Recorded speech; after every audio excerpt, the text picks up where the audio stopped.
evening, everyone. So my name is Christabel Haemba. I'm the Vice Chair, ISoP African Chapter, and I take, it's a pleasure to invite you all to join us in this webinar today, looking at the vaccines landscape in Africa. So as we all know, currently with the ongoing of COVID-19 pandemic, there's been lots of research that has been put in to ensure that we have vaccines in place. And as we all know also that vaccines are a major component in the prevention of COVID-19 and also ensuring that the chances of severe infections are prevented. So it's a pleasure to have keynote speakers today talk to us about the landscape of COVID-19 vaccine and also safety monitoring of the same. So it's our hope that you will find this session useful and also interactive. So I don't really have much to say for now, just to welcome you all to the ISoP African Chapter webinar. And we hope we'll all enjoy the session. Thank you.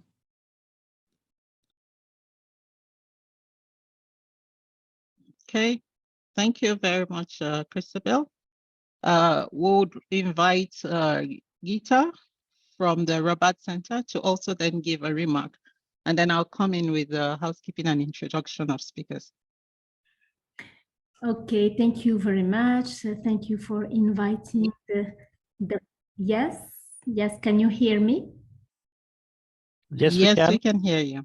Yes, okay. So thank you very much for inviting the WHO Collaborating Center for Strengthening Pharmacovigilance Practices.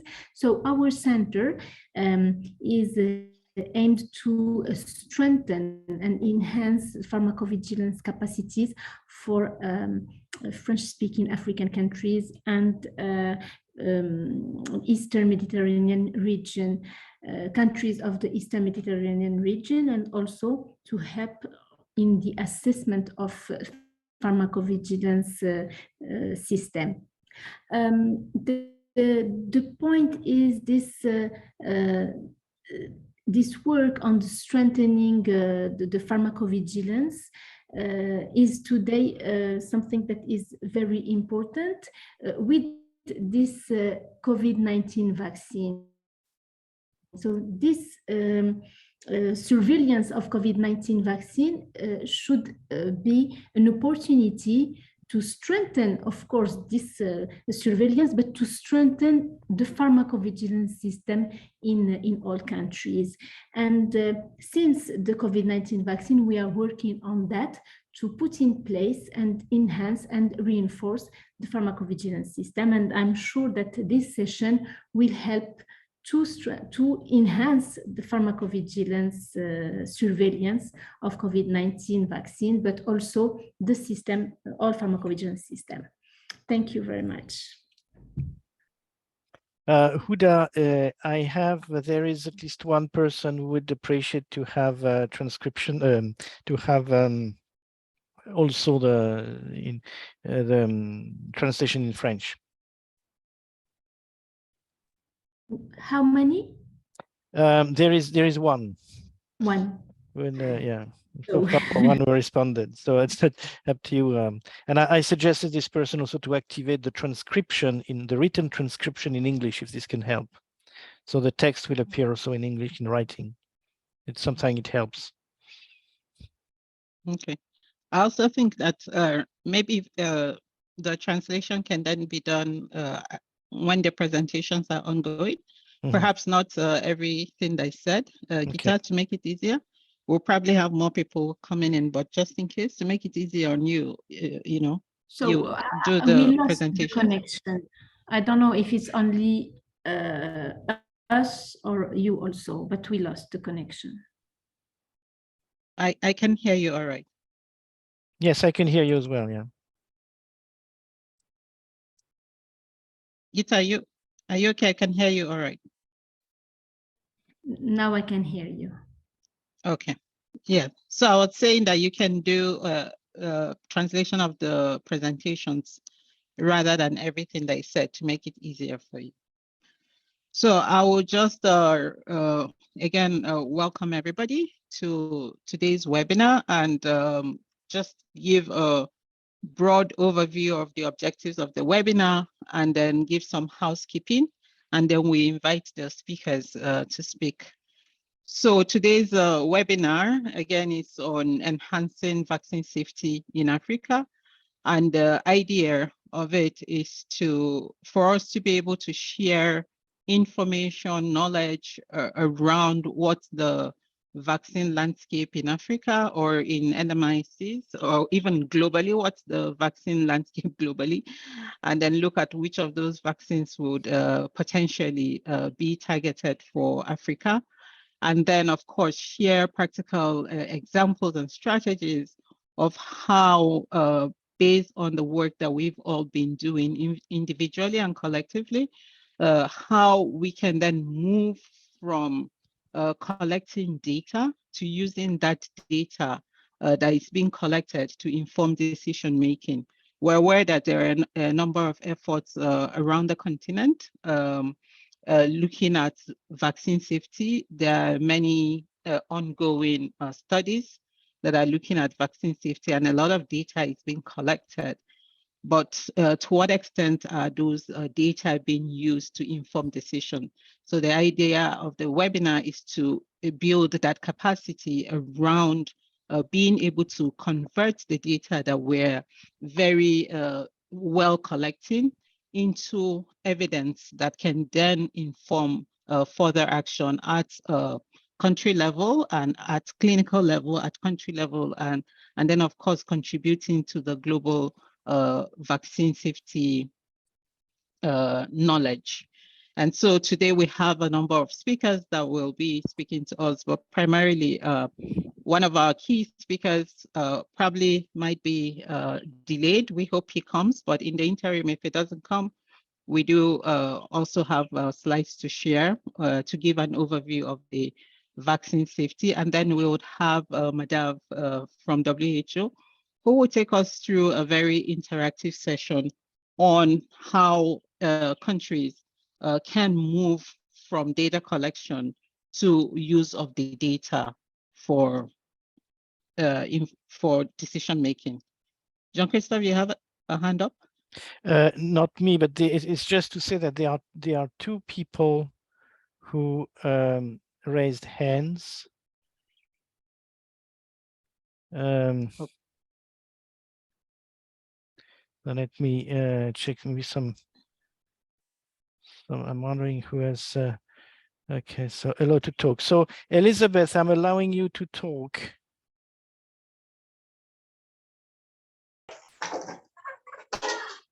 Good afternoon, everyone. You raise your hands, so please go ahead. Good afternoon. It should be a mistake. Thank you very much. I'm so honored to be part of it. Sorry. Thank you so much. Thank you. All right. No, so to move us along. Yeah. Okay. Yes, please go ahead. Go ahead. No, it's just that there is not anyone with. Okay, so that's fine. Go ahead. Yeah, please. Okay. So to move us along, I'll just be sharing some housekeeping information with the participants and everybody so you'd know what to expect. This session is being recorded and the recordings will be available on our ISoP Africa page on the ISoP website.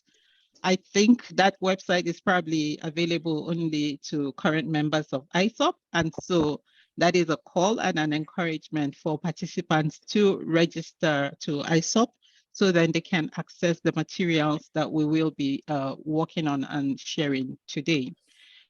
And then just for participants and everybody, we kindly request that people keep their videos and their microphones off unless they have been invited to speak so that we have good connection and everybody has a good experience. There is a Q&A function. I'm sure we're all familiar with it by now, having gone through 2 years of Zoom meetings and remote meetings. So please use the Q&A function to ask any questions that you have during any of the presentations.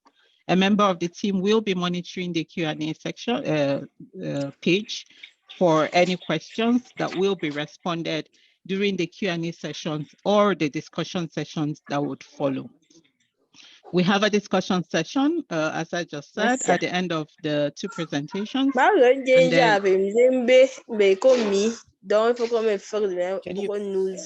Can you please mute? May we request all participants kindly mute their cameras so we don't have pauses. Thank you. As I was saying, we would have a discussion session where participants will have the opportunity to speak, invited to speak, and make contributions to the discussions that have been or will be ongoing today at this webinar. We will have a moderator for the session who would moderate the session and make sure that everybody gets a chance, everybody who wishes to speak gets a chance to speak during the session. Once again, we encourage people to drop any questions they have in the Q&A box. We will be monitoring it, and then written responses would be given also to some of the questions where it's not possible to provide responses to some of the questions during the webinar. We'll make every effort to respond to those questions after the webinar and share it with the participants who have asked those questions. And then just for record that there will be no certificate issued at the end of this webinar so that people know and are not expectant for any certificates to be issued at the end of the webinar. So I think those are some of the key housekeeping we have for this webinar. And so we'll then move on to introduce the speakers for the day. As mentioned earlier, we have two speakers that are scheduled to speak, and then we have a moderator. We still haven't heard back. We still haven't gotten I think due to technical issues, or I don't know, we haven't heard back from our main speaker, but we do, sorry, not the main speaker, one of our speakers, but we do have a presentation to share. And today I will be sharing reading out the bios of the key presenters for this webinar. And we have two presenters that will be speaking to us. As I mentioned earlier, I already partly talked about Madhav from WHO. So Madhav is from WHO, and Madhav will be speaking to us, as I said, about how we can move from data collection, or how we can move the data that we've collected into actual evidence that is useful for decision making at all levels. And so Dr. Madhav is a medical epidemiologist, an international scientist, and an expert in vaccine safety. He is a specialist in public health and disease surveillance, assisting national immunization programs like regulators and health authorities craft successful surveillance systems tailor-made to local requirements and focusing on cohesive strategies, promoting harmonized work, and ensuring smooth functioning of systems. In his current role as a medical officer in the pharmacovigilance team at the WHO headquarters, Geneva, Switzerland, Madhav has pioneered the WHO AEFI causality assessment methodology and the development of several tools. He's undertaken and given several trainings and software development for vaccine safety. He has been actively involved in the development of the global guidelines and manual for COVID-19 vaccine safety, including tools for investigation, data management, causality assessment for COVID-19 and other vaccines. In the past, he has led vaccine preventable disease surveillance programs such as polio, measles, Japanese encephalitis, and STIs in several developing countries. Currently, he is a member of the WHO editorial board for immunization, vaccines, and biologicals, and contributes to the development and update of WHO position papers on vaccines. So Dr. Madav, I would invite you to turn on your camera so they'll see you. I know your presentation is not coming right now, but so we can have a brief view of the speaker who would be speaking to us on the converting real-world data to the evidence. Hi, Madav, everyone. you there? Yes, can you hear me? Yes, we can hear you. All right, thank you very much, Madav. I will let you know when we have your presentation. Thank you. And then the next, the moderator we have for today's session is Dr. Onome Abiri. Dr. Onome, are you here yet? Okay. I will introduce him while we wait for him to join. I think also. Oh, okay. All right. Awesome. Dr. Onome is here, so thank you.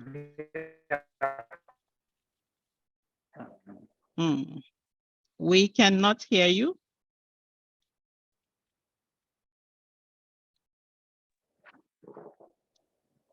Onome, can you hear me? I'm here. Hello? Oh, okay, great. Yes, so I was going to. Comfort. Good afternoon. All right. Good afternoon. So we're doing the introduction of the speakers and then the role you play, and then invite you to open your camera so the audience can see you momentarily. And then we'll go, when it's time for the session, we'll invite you to moderate that. Is that okay? Fine. Thank you. So Dr. Onome Abiri will be moderating our discussion session, and he will coordinate our discussions and manage the flow and the direction of our discussions during the discussion session. So by way of introduction, Dr. Onome Abiri is a consultant pharmacist, he's a pharmacologist and an entrepreneur working for the National Medicines Regulatory Authority and the Pharmacy Board of Sierra Leone as the head of clinical trials and pharmacovigilance department. He holds various degrees, including a Doctor of Pharmacy, Master of Science in Pharmacology and Therapeutics. He's a fellow of the West African Postgraduate College of Pharmacists in Social and Administrative Pharmacy. He has a fellowship in that from that institution. And he's also a fellow of the Sierra Leone Postgraduate College of Pharmacists. He's a PhD candidate in pharmacology and therapeutics. He has participated in many clinical trials and pharmacovigilance workshops, conferences, and meetings, both at regional and international levels. He is also an associate lecturer in the Department of Pharmacology and is a researcher with a keen interest on pharmacoepidemiology, pharmacovigilance, clinical trials, pharmacology, toxicology, and pharmacy practice. And he's had several peer-reviewed publications.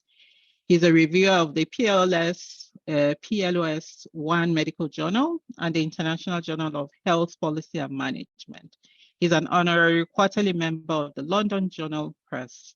He is also a certified lead auditor with on ISO 9001, 2015 quality management systems from the UK. He is a member of the Institutional Review Board of the College of Medicines and Allied Health Services and the University of Sierra Leone Teaching Hospital in Sierra Leone. So Dr. Onome, thank you very much for being here to moderate the session. And if you would turn on your camera for a moment so that the participants can also see you, and then we'll move forward. All right. Thank you, Dr. Onome. Nice to see you. Okay, so having those are the speakers we will be introducing. If our third speaker comes, we will do the introduction. In the meantime, we will go to sharing an overview of the vaccine landscape, basically to get us started. so that we have an idea of, what the webinar and then the subsequent discussions will be around. Please confirm that you can see my slide. Can anyone see my slide? No, I'm not sharing that yet. Okay.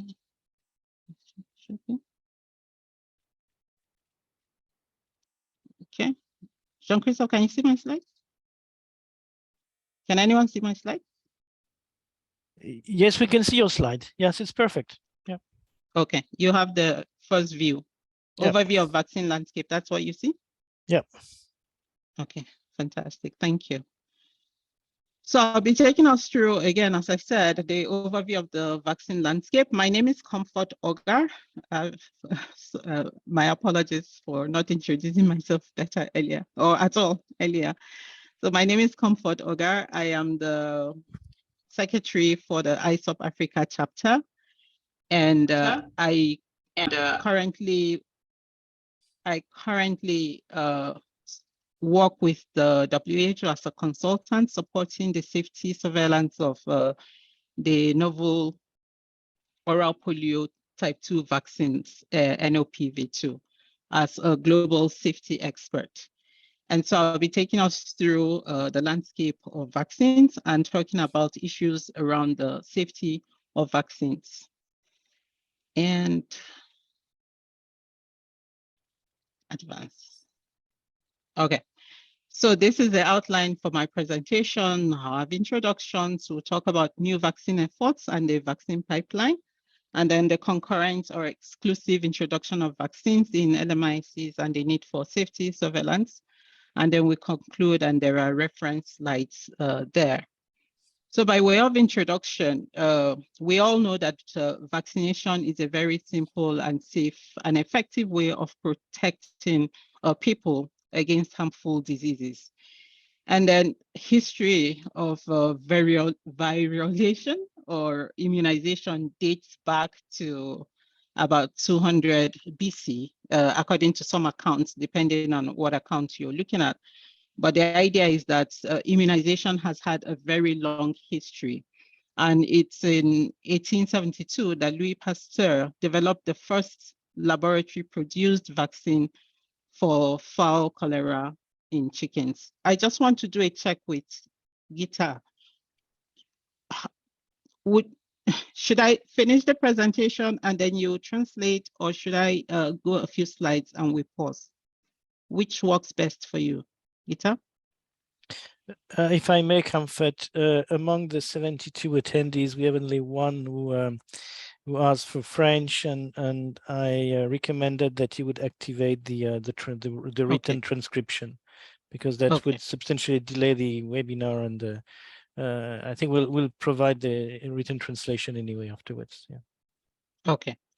So that sounds good. Thank you. Okay. So as I was saying, over the years, several life-saving vaccines have been developed, as we're all very much aware.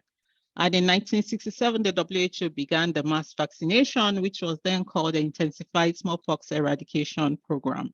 Since then, several disease eradication programs have been launched with the aid of vaccines. And we know that vaccines have saved more lives than any other medical intervention. I think that's very safe assertion to make. And that technology and the speed of vaccine introduction has also changed and improved a lot over the years. So a lot has changed from way back when the practice of virulation commenced. So I just wanted to give us a very high-level overview of the vaccines that are kind of currently available for vaccination. So we know that there are several vaccines that are available, and currently there are vaccines available to prevent more than 20 life-threatening diseases. And then, of course, there are several other vaccines in the pipeline. But the deployment of vaccines and the coverage for immunization varies by country and by region. So different countries deploy different vaccines for routine immunization, and different regions also. And to the right of my screen, I have just listed some of the available vaccines for some of the commonly common life-threatening diseases for which we have vaccines available. So we have yellow fever, tetanus, rubella, polio, mumps, measles, meningitis, rotavirus, influenza, rabies, cervical cancer, cholera. And I'm sure a lot of people who are on this webinar are quite familiar with the list. And then we have a number of other vaccines that are not used for routine immunization, at least yet, but they are available. COVID-19 vaccine, of course, is one of those vaccines which is widely available now, but not, I think at the moment, not used as part of the routine immunization program. Perhaps at some point in the near future that would be, but at this moment I do not believe that that's the case. We also then have the malaria vaccine also that's been introduced, and it's been piloted in a number of countries, which I think a number of countries are also then trying to introduce to their routine immunization program. We also then have the monkeypox vaccine and the Ebola vaccine. So these are some of the vaccines that are available, but not necessarily used in many countries for routine immunization. And then along those lines, of course, there are new efforts at developing new vaccines, and there are a lot of vaccines in the vaccine pipeline. So, and this effort, I guess, got a boost following the Ebola epidemic, where I think a lot of people are familiar with the lives that were lost as a result of that, and the fact that the world seemed to have been caught unprepared for the massive scale of that epidemic. So following that epidemic, the WHO convened a global coalition of experts with an objective to find the medical technologies that will address emerging diseases. And then based on the gaps identified in research and development, that led to the development of the first R&D blueprint. I think that was in 2016, and the blueprint has been updated, at least there is an update as of 2017. So the blueprint basically uses a list of identified priority diseases to develop the R&D roadmap, which then informs creation of target product profiles that manufacturers, developers, vaccine developers, anybody who's interested in vaccines can then use that to, develop whatever necessary vaccines or what vaccines can then be developed. So there are a number of R&D roadmaps that have been developed. There are 5 of them, at least, that I was able to find. We have the Ebola and Marburg roadmap. We have the Crimea Congo hemorrhagic fever R&D roadmap, Lassa fever, Nipah virus, and the Zika virus roadmaps that are available, and they are freely available online. Those are resources that people who might be interested could reference for the roadmaps for vaccines that are currently available. Now, in terms of more recent developments for the new vaccines, as of July 18th this year, the WHO also then convened this product development for vaccines advisory committee meeting with the objectives as quoted on the screen to introduce the Immunization Agenda 2030, and then also speak about the strategic priority 7, the scope of the strategic priority 7 of the Immunization Agenda 2030. And then the idea is to also propose an approach and a methodology to partner with regional and country stakeholders to identify priority pathogen targets for which vaccines do not yet exist, or for which at least new vaccines can be developed. And then to seek feedback from participants at the meeting on those proposed approaches and methods for identifying priority vaccines. And I think along those lines, then WHO has obviously been working very hard. I'm not speaking for WHO. A lot of the materials I'm sharing here are materials that I found from the WHO website. And so they are publicly available materials. So the WHO has obviously been hard at work and has been developing what is called a series of vaccine value profiles. Basically, it's profiling, getting assessment of currently available information on or on assessing currently available information that can then be used to inform, I guess, what vaccines will be of interest or will be of use. Identifying what are the pathogens that there is already some amount of information, I suppose, available that would then lead to the development of vaccines, priority vaccines, and the priorities for different regions, I guess by region, by country, or by just the disease burden alone. Hopefully, Madav might be able to speak more about this as well. And then we see that there are several vaccines that are close to licensure already.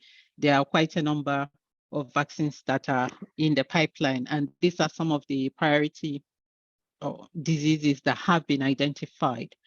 And then this document will be published later this year that will guide the prioritization of which of these candidate pathogens should then be moved forward for vaccine development. And so this also is a list. This slide was also gotten from the meeting where this was presented. And it shows the list of the pathogens that have been selected, I think, for prioritization, So looking at those pathogens, it's for the group to identify which of these vaccines will be a priority for immediate development. And then obviously different groups, interest groups involved in the vaccine development have been hard at work at developing the list. So you can see that there are different priority focus and there are different lists developed by different stakeholders, depending on what is identified as a priority for the group. So this is basically just to give us a flavor of, kind of what are the vaccines that will be in the pipeline or that are in the pipeline, and then vaccines that are already in the pipeline, and the vaccines that will be prioritized for future development, which do not currently exist. So talking after looking at the pipeline of the vaccines currently existing, and then those in the pipeline, and then those that are being prioritized for future development. We can then talk about the concurrent and exclusive introduction of vaccines in LMICs and the issues around safety monitoring. And the idea here is that we know that recent global and localized epidemics have led to the concurrent introduction of vaccines in high-income countries as well as low and middle-income countries. Of course, COVID-19 is a fresh example that we're all still living and working with. And then in some instances, the localized epidemics have led to introduction of those vaccines mainly in LMICs, as was the case with Ebola vaccine and with the malaria vaccine. So many of these vaccines are introduced first and only, probably only will be introduced in LMICs. And we know that before now, it used to take several years before vaccines got introduced to LMICs. But with this changing situation, global epidemic situation, we in LMICs no longer have the luxury, to totally rely on safety data or safety knowledge to trickle down from high-income countries where vaccines were hitherto introduced first. And then, sufficient knowledge is gathered about the safety of those vaccines before they come to us, such that by the time they come to LMICs, there's a lot of knowledge already existing on the safety of those vaccines. But that is fast changing now. As a matter of fact, I think it has probably changed. And what we see now is that there's concurrent and exclusive introduction of those vaccines. And what it means for us in LMIC context is that we can, since we can no longer rely on safety data or solely on safety data from high-income countries, we then have to develop robust safety surveillance systems that can also begin to pick any safety issues that might occur with the vaccines that are being introduced within our domain. And then we know that there are several ongoing efforts to strengthen vaccine surveillance in low and middle income countries. So they're especially following with COVID-19, but even prior to COVID-19, there have been several efforts at strengthening vaccine surveillance in LMICs. And I'll just walk us through a few of those efforts that are ongoing. So we know there are several clinical trials that are ongoing in different parts of the continent on vaccines, new vaccines, some old vaccines, including the COVID-19 vaccines. There are post-marketing studies that are ongoing that are collecting real-world data, both at the developer level as well as the regulator level. So people are collecting data at different levels. And so at the continental level, some of the efforts that are ongoing include, and I've just listed a few here for discussion purposes. Some of the efforts that are ongoing include the AUDENEPAD effort, which is like the AU3S program that is, if I remember clearly, it's currently ongoing, at least for COVID-19 vaccines, is ongoing in 4 countries right now. That there's efforts across all of the countries to collect data and share data and analyze the data at that level. So this is more of a continental level effort because it cuts across the different regions within the country. And then, of course, we have the AVREV that has been in existence for quite a while and has worked very much around vaccine issues. And I guess many participants who are here would be very conversant with how the AVREV works and all of the work that's been done around vaccine regulation, strengthening vaccine regulation, strengthening vaccine safety by this forum. And then at the regional level, we have more prominently, of course, is the WHO regional office that supports vaccine safety surveillance activities in different countries, but at the regional level. And then we have various funding and implementing partners who are also supporting different efforts towards strengthening vaccine safety, both at regional level and within countries. And then coming to country level, we have, I think, almost all countries at this point do have some form of pharmacovigilance activity, starting with the routine spontaneous reporting of AEFIs, where almost, I believe, every country, at least within the continent, has some form of passive safety surveillance effort that is ongoing. And then in some countries, there are active surveillance efforts that are ongoing to collect data on AEFIs as well as adverse events of special interest.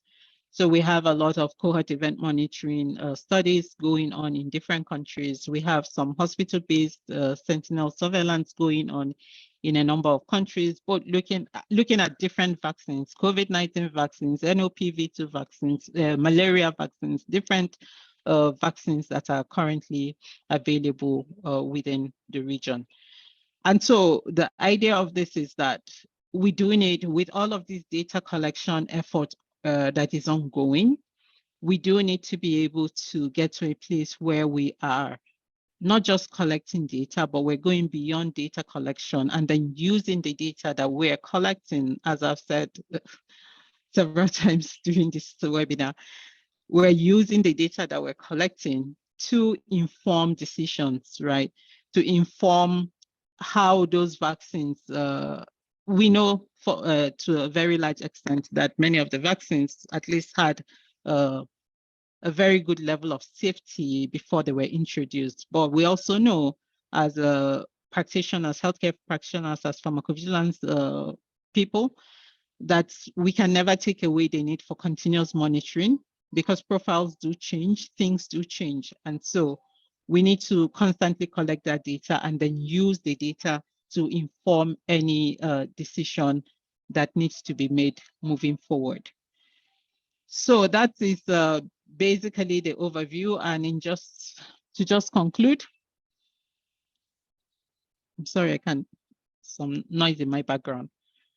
And to just conclude, we've heard that vaccines have been the most effective medical interventions in saving millions of lives globally, not only in Africa, but globally. And then several vaccines have been developed over the years, and we have many more vaccines in the development pipeline. Many of these vaccines in the development pipeline and some of the already existing ones are targeted exclusively at low and middle income countries.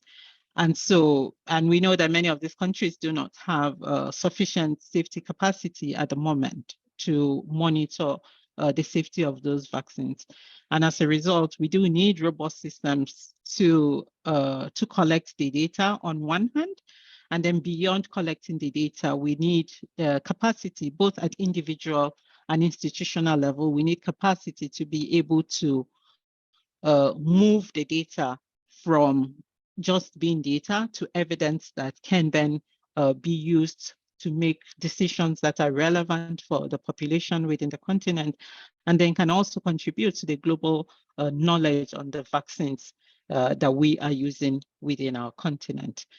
And I think with this, I've come to the end of my presentation, and I hand it over to Crystals for any questions. And of course, these are the reference slides, reference slides and sources of my slide materials. As I said, many of the things that have been presented here are publicly available on the WHO website, and you are most welcome to read more about all of this. Over to you, Crystal. Thank you. Thank you, Comfort. Thank you, participants. If anyone has a question, kindly put it in the Q&A. But for now, I don't see any questions asked directed to Comfort. Thank you so much, Comfort, for your presentation. I think we could just go straight to the next presenter. And then in case there'll be other questions that will be directed to you, we'll tackle them at the end of the presentations. So yeah, for now, there's no question. So yeah, I hand over back to you, Comfort, to invite our speaker, the next speaker. Okay, okay, thank you very much. All right, so the next speaker we have is, we have Madav, who will be taking us, we have Madav who will be speaking to us. Sorry, I'm trying to find my slides now.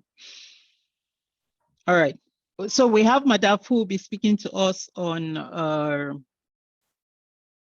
those efforts, as I said, moving the data from being real world data to being real world evidence that can then be used for decision making. Before I started my presentation, I had introduced Madav, and I think we can then invite Madav to take the floor and make his presentation. Madav, over to you. Yeah, thanks, Comfort. Can you hear me, Comfort? Loud and clear.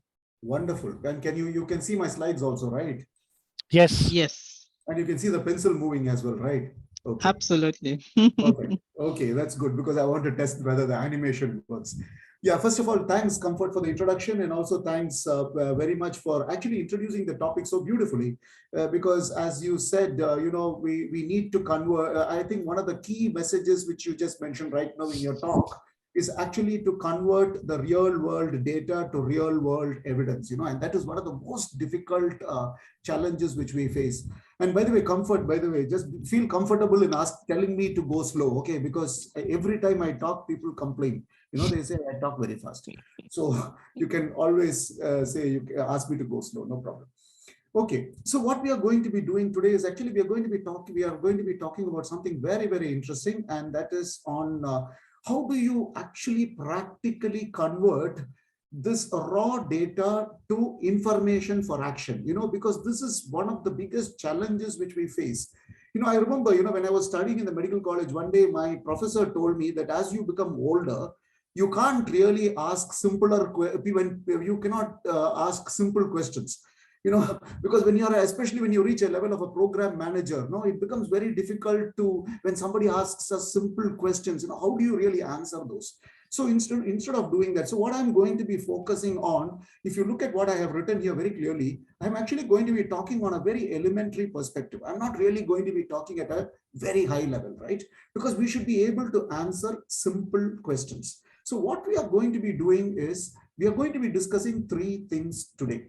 The first thing is, we are getting this adverse events AEFI reports. Okay, this reporting form gets filled up and we receive it, and then I don't know what to do with that particular report. So we are going to be, as a program manager, we are going to be looking and seeing what am I going to do with that report. Next thing is, once I do, how will I process it? I get the report, all right, and I put that into the data. And then how do I process that? That is what the next question which I'm going to be asking. And then we are going to also look at how will I make decisions based on the data which is submitted to me. Okay, so I'm actually going to be sitting in a program manager position, and I'm going to be sitting either at a district level or at a province level or at a national level. And then I need, with this information on AEFIs, this pieces of paper comes and reach me, right? And I need to convert that pieces of paper into information. And I have to make decisions for my district, for my province, or for my country. So how am I going to go ahead with it? So in the next 30 minutes, what we are going to be touching upon is, first of all, the basic concepts. Okay, now please bear with me. People who have actually listened to my talk earlier, they'll say, oh, this guy has got nothing else, but he repeats the same story again and again. But remember, what I'm touching on the basics is very, very important, because only when you understand the basics and also once you're comfortable with the basics, only then we can build the building on it. It's like a foundation, right?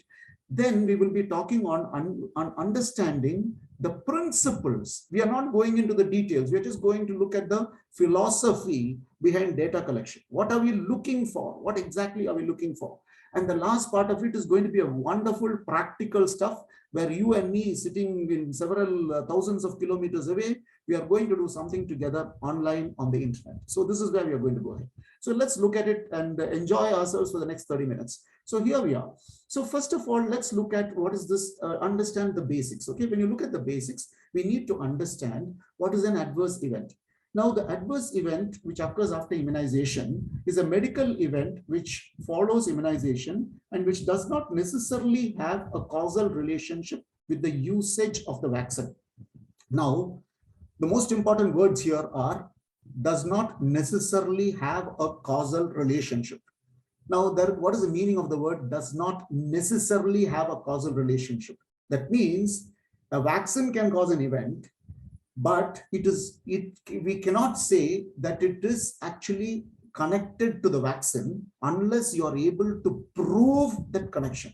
So there must be a way in which you're able to connect the vaccine with the event, and it has to be proved. That is why we mean it does not necessarily have a causal relationship with the usage of the vaccine. Now, there is also one more interesting word here, okay? That is the word usage. What is it different? Because people keep asking, why can't you use the word use instead of usage? Now, remember something. When you look at it from the vaccine's perspective, the use means it is just giving the use injection of the vaccine or giving the drops, whatever it is. It is actually the use of the vaccine. But usage means even the process of vaccine administration needs to be taken into account. it is not just the vaccine itself, but the usage of the vaccine, which is both the use plus the process of using the vaccine, which we need to take into account. So this is something you have to keep in mind. Now, the next thing you have to keep in mind is that it can be an unfavorable or an unintended sign, abnormal lab finding, symptom, or disease. Now, what do we mean by that? So it can be a sign. So if you look at it, I'm having an either I'm an adult or a child, and I'm getting myself vaccinated. And after that, what happens is I develop a symptom. And that if after the vaccination, I get a symptom. What is a symptom? What a patient complains about. Like it can be sneezing, like what you see on the picture there, or it can be like itching. It can be a rash. It can be something like that. So that is a symptom, what a patient complains. The second big image, what you see on the screen there, is actually a sign. A sign is what a doctor finds out or a health worker finds out when he or she examines you. Like what you see on the picture is a feeling of the abdomen to feel the enlarged liver. So that is a hepatomegaly. Now I can even use a stethoscope and I can actually listen to your lungs and identify crepitations, or I can listen to your heart and I can identify abnormal heart sounds. So that is what a doctor finds. The third thing is actually a lab finding. What is the meaning of a lab finding? It doesn't mean just blood test. It can even mean things like your MRI. It can mean your ECG findings. It can mean anything. So that is a lab finding, or it could be a disease. So like meningitis, it could be purpura, like what you see on the screen. So remember something, the event can manifest as a sign, symptom, lab finding, or disease. Now, why is this important? This is important because you should remember, many people say, you know, after this vaccination, the patient died. You cannot call death as an adverse event following immunization. Death is an outcome. So you should try to find out what was the underlying clinical case diagnosis which actually resulted in the death. So this kind of a concept you need to have very, very clearly before when we talk about an adverse event following immunization. Okay, so this is a very, very important in terms of basics. We also need to understand this is also very, very fundamental and a basic figure. Okay, and I've repeated this every session which I conduct my trainings. I usually use this slide. And because I know there may be some new people in this audience, please, it's meant for them and not for people who have attended my sessions previously. Now, what happens is, at the time of vaccination, where you see this orange arrow here, this is where, you know, the orange arrow is the place where you vaccinate, right?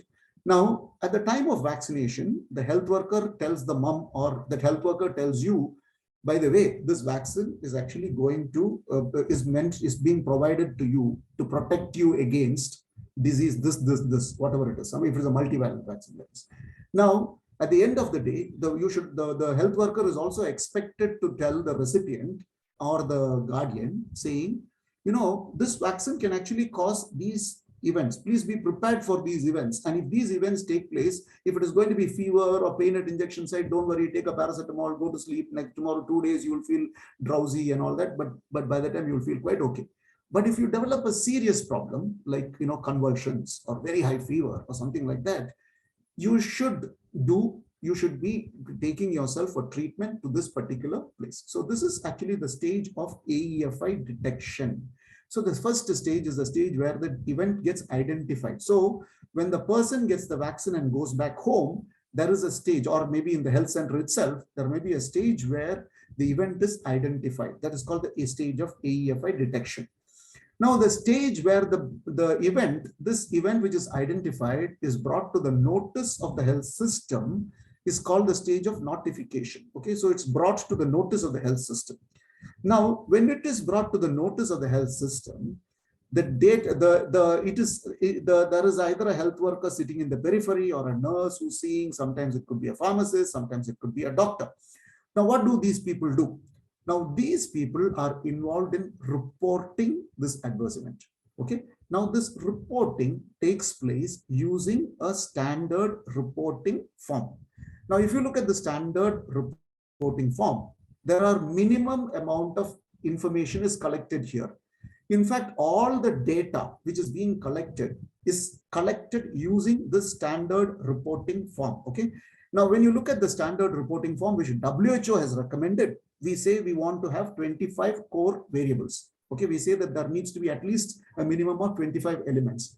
But what we notice is when countries develop their own forms, they will adapt that form to the local context. So what happens is, if you look at Bangladesh, if you look at Tanzania, if you look at South Africa, whichever country you want, what they do is they take up the 25 core variables and they decide for the local context, it is better to use these variables among the core variables, and they may even add additional variables to it depending on what they want.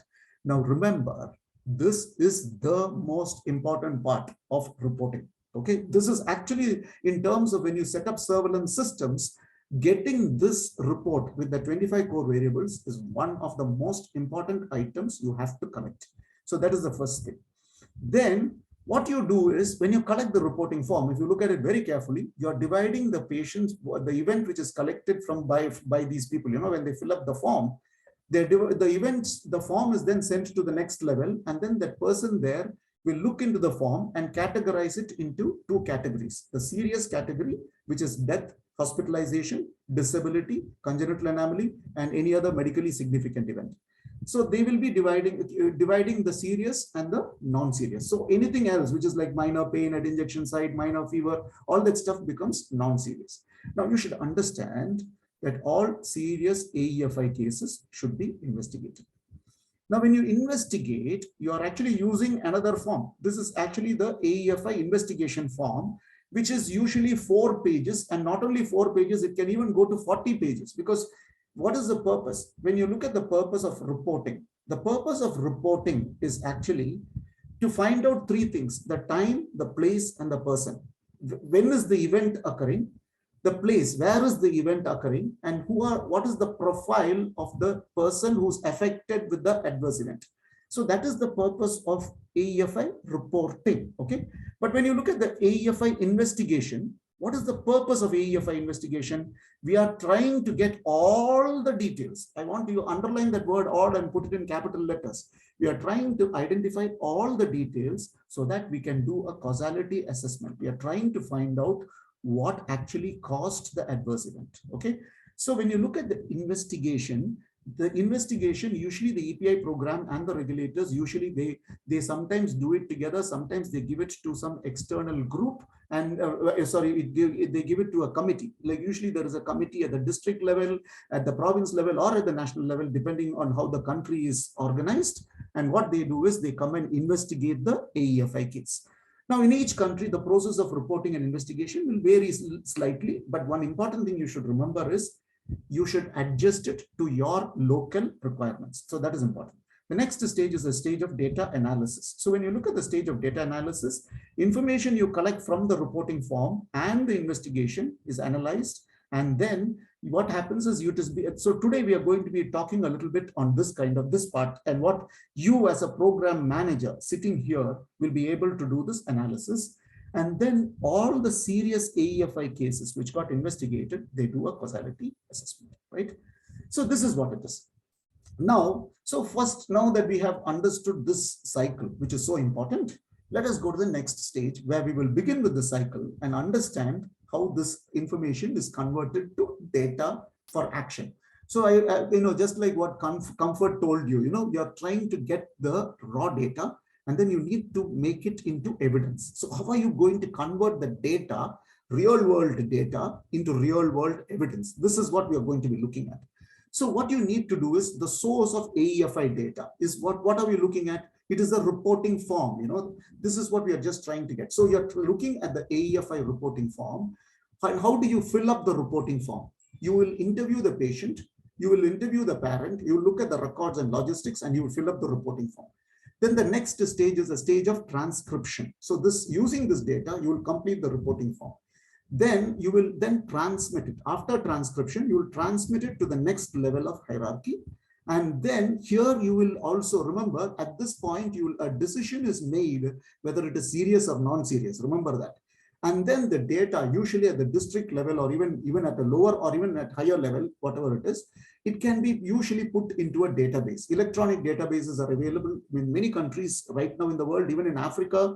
Even with poor electricity connection nowadays and internet connection, databases. In fact, even VigiFlow right now is now available up to district level. Okay, the VigiFlow is available for AEFI reporting up to district level. And by the way, in case you are not aware, there is a new software developed by Uppsala Monitoring Center called the Vigi Mobile, where mobile phones can be used for collecting data from the peripheral health workers and transmitting it and putting it into a database. So there is Vigi Flows available, Vigi Mobile is available. So there are also other electronic data management tools, like you must have heard about the Med Safety app, you must have heard about DHIS too. So there are different systems which are there for data collection. Now, this particular data needs to be reviewed and entered, and you need to look for whether there is any mistakes and inconsistencies. So this needs to be looked at very carefully. And then you need to generate graphs. And today I'm going to show you how to very easily generate these things, and how to look at it and how to analyze this. And then what happens is when you look at your initial graphs, you may decide that you want to have more information. So you need to slice the data and dice the data further. And then you need to make your decision. So today we will be talking about this as well. And also what we will be looking at is you need to look at the data and then you need to explain the logic of the decisions you have made. So this is what happens. Now, how are you, on what basis did you create the logic, and how was the decisions actually made in real time? Okay. So I'm going to pause here and we will just see if Comfort, do we have time, or do you want me to go fast? I'll adjust according to what you want. You're good, Madam. Keep going. You have time. Where I think ahead of time, actually. Okay, excellent. So if there are any questions from the audience, I'm happy to take up questions at this point, because understanding what I said just now is very important for what I'm going to talk in the next maybe 10 minutes or so. Any questions? Christabel, do we have any questions in Q&A? No questions so far. Just comments saying the presentation is the sessions are good. So no questions so far. Brilliant. Excellent.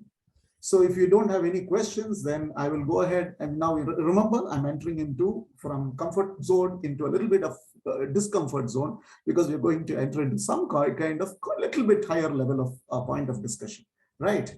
So now that we have understood this, we are now going to understand the principles of what we are looking for. Now, mind you, I'm not talking about the content. We are talking about the principles of what we are actually looking for. So we will start with something very simple, okay? Now let us look at this and see what we are actually looking at. We are now looking at one particular, let us say a village or a town, maybe a small town where there are 10,000 infants. And we are looking at it in the months of January, February for one particular year. From January to December, we are looking at it. And what we are doing is we take all the 10,000 kids in one particular town. And what we do is every day in the morning, as soon as they wake up, we put a thermometer, we take the measurement. And then what we look at is we look and see how many people of those 10,000 kids have actually got fever, right? Now, what happens is if you look at the months of January up to July, you will notice that the temperature was quite like around, if you just average temperature, it went up like this, basically the number of cases which got reported. If you just see the y-axis is the number of cases which got reported. And then if you just see many of these cases, if you see many of them are running approximately about 40 people around. But then as you notice, when you introduce this DTP vaccine, if you just see, you started noticing that the temperature started going up. Larger number of kids were getting this higher temperatures here. And if you look at the month of October, you notice that there was something really going on here, because more than 50 kids have got this thing, So it is looking something like something abnormal which is going on.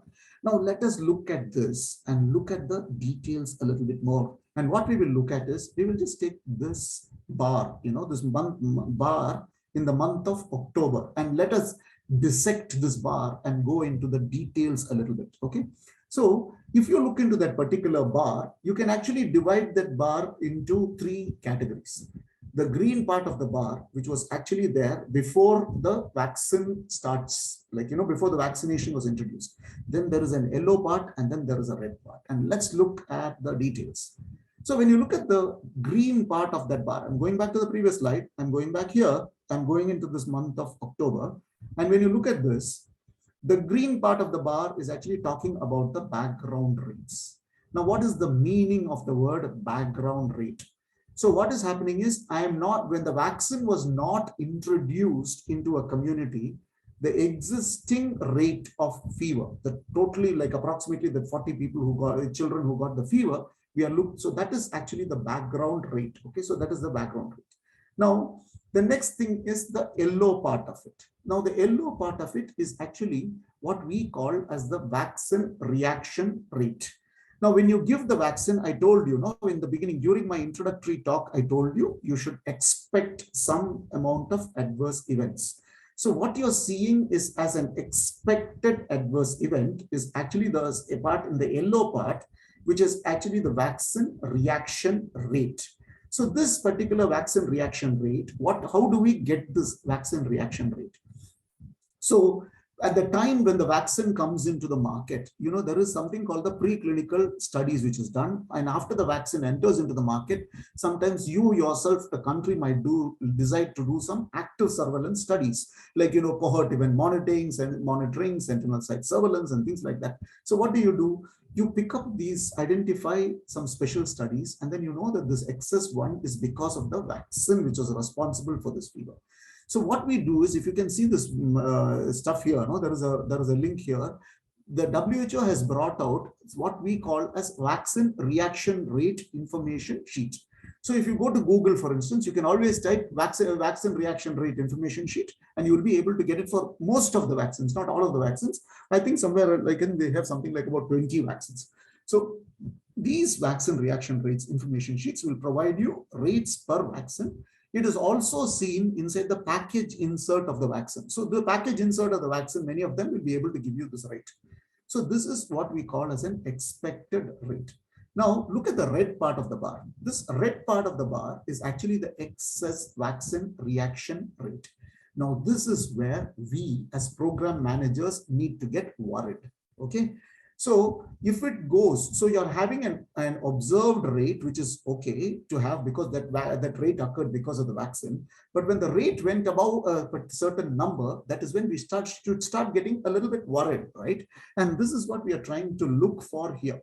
So if you look at the same figure here and the whole thing together, the whole thing, the red part, the yellow part, and the green part together are actually what we call as the observed rate. Okay.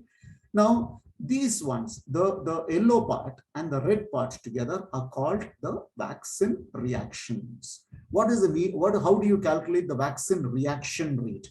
This is the observed rate, which includes everything. If you subtract the background rate with it, we can say that this is the one which is responsible, where the vaccine was responsible for that event, right?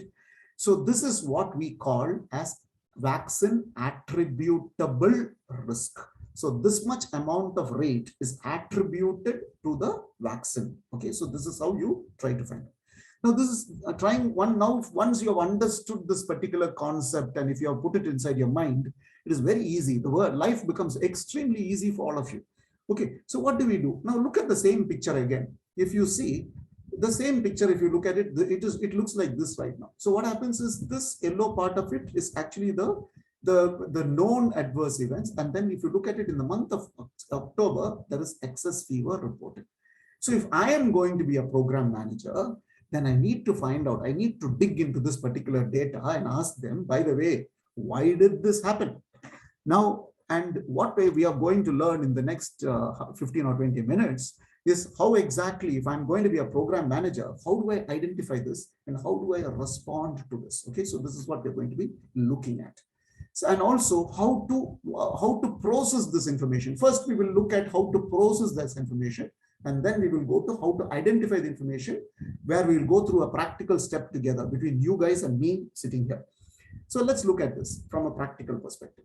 So what we wanted to look at is what is meant by a case. First of all, you need to define what is meant by fever. Fever is more, if what we have agreed in as per our definition, greater than 40 degrees following DTP vaccine from the month of August to December. So that's what we have decided. So we have something like 350 cases. We have the age breakup of cases. We have between male and female, we have got the male-female ratio. And also the number of serious cases, which is actually, as I told you, it could be death, hospitalization, disability, congenital anomaly, or any other medically significant event. So we are having approximately about 14% or 50 cases. We have got it as which we have admitted to the hospital. So this is very important for us in providing us with this information. So now we need to, I'm going into a little bit more higher level. Okay. Now you should understand there is this very interesting 2 by 2 table. Okay, very simple. This is, even though it looks complicated, let me tell you, it's actually very, very simple. Now, what we need to do is, you need to put the 2x2 table, and on this column, on the first column, you just put the people that we need to get the vaccinated and the unvaccinated. And then on this column here, on the horizontal axis, when you look at it, you need to put whether it is adverse event is yes, or whether the adverse event is no. Okay, so we need to find out. Now, when you look at the vaccinated, we get this value called A, which is among the vaccinated people, how many people got the adverse event. And then among the vaccinated people, not everybody got the adverse event. So this is actually the value called C. Okay. So this is the occurrence of fever among the vaccinated. This is the absence of fever among the vaccinated. So among the unvaccinated, we already know that without vaccines itself, there can be some fever. So this is among the unvaccinated, how many people got the fever, and among the unvaccinated, how many people did not get the fever. It's very simple. So then we need to calculate the risk ratio. So the risk among vaccinated is given by this equation, A by A plus C, and the risk among the unvaccinated is given by B by B plus D. So when this ratio, when the risk among the vaccinated is greater than the risk among the unvaccinated, when you get it more than 1, you know that the vaccine is actually causing an X proportion of adverse events. That's it. You see what I mean? It's not very difficult. So it's actually quite easy to get this particular bit of information. But this is what we think, okay? But in real life, things are not so easy. Things are actually quite difficult. It doesn't, even though I made it sound so easy, you know, it's not very easy. It's actually a little bit more challenging because we have some problems. And let's look at the problems we face when we try to fill up this 2x2 table, okay? We do have some problems. So what we do, the biggest problem is, it's actually very easy to get some information, but it's very difficult to get some of the other information. For instance, among the vaccinated people, we want to know, so basically among the vaccinated people, how do we get the data? That is what we are trying to find out, right? So first of all, we want to know how large is the vaccinated group from where we get this reports, okay? We want to find out from this particular group, how large is this particular group, and determine which denominator to use, okay? Now, sometimes, you know, it's easy to get the denominator, sometimes, okay? But in many cases, it's difficult. Like if you look at it in terms of a mass campaign, like if you look at your OPV campaign, if you look at your mass measles immunization campaign, you can get very accurate denominators. We know exactly who gets vaccinated. You know exactly the total number of your achievement. You know, they say 90% coverage. In fact, you are even sometimes, not sometimes, in many places, we can even pinpoint all the people who got vaccinated. So that time you can get this pretty accurately. But in routine, even in COVID, for instance, you know, you can get that particular data now pretty accurately, maybe last year when the pandemic was right now available. But right now, if you try, you know, when it has become kind of so-called routine, getting this particular data is actually quite challenging. So then we need to then balance between what is available and what is actually feasible. So that's how we need to calculate this. So let's look at this issue. So when the best thing, you know, when you look at it, is actually to get the administered doses, the total number of doses administered. That is the number of shots you actually give. But then the big problem is, as I told you, this may not be available. Especially in routine immunization, it's very, very challenging. But as I said, in mass campaigns, you can actually get this data. But then when next thing you need to look at is distributed doses. That is, you know, based on, you know, in many places, you know, I've worked in India, and I'm sure that all of you are from many parts of the world. You know, you normally place an indent and you may get a number of doses maybe distributed to a place. But remember, the number of doses you indent and get in one place may be different from the actual administered dose. So therefore, it will actually cause an underestimate. Sometimes you can look at the vaccination coverage and population, and based on that, you can say 95% coverage, therefore total number of people vaccinated is this. But again, this is very, very crude way of calculating. So it's sometimes very big challenge we face there. And sometimes we can take just the total population. But again, you know, this is a very, very poor estimate. So therefore, whenever you try to fill up this particular 2x2 table, it is not as easy as it looks like, as I just tried to tell you earlier. So what we try to do, you know, what we try to do when we calculate these rates is ideal thing to do is we would like to know among the total, this is the best thing, okay? Among the total number of people who got vaccinated, try to get the AEFI, but this may not be, as I said, very easily possible. Sometimes you may actually get this better data. To get better quality data is actually look at subgroups. Like among the infants, what is the total number of vaccinated infants? In one particular district, like a province or a district or a region in a country, the number of people who got vaccinated. And also like with the first dose of vaccine, how many got the AEFI? And out of that, how many received the first dose of vaccine? So this would actually help us to make comparisons and also help us to dig. This is what I was telling in the beginning, about the slicing and dicing of data. Once you have, for instance, you start off originally with the overall rate, AEFI rate. And once you have the AEFI rate, you can go do a little bit of more digging, go into some level of specificity, and it becomes sometimes very important. Why? Because you can find that certain AEFIs can occur in, not certain, many of the AEFIs occur in patterns. And if you really want to pick up those patterns, you really need to do some data slicing, and then only you will be able to identify those patterns. Okay, so this is what it is. So this will then help us to make comparisons. So what we will compare will actually be the background rate with the observed rate. But for this, as I told you, getting the background rate is very challenging. And if you remember what Comfort mentioned in her talk in the beginning, Comfort mentioned something very important. What did she say?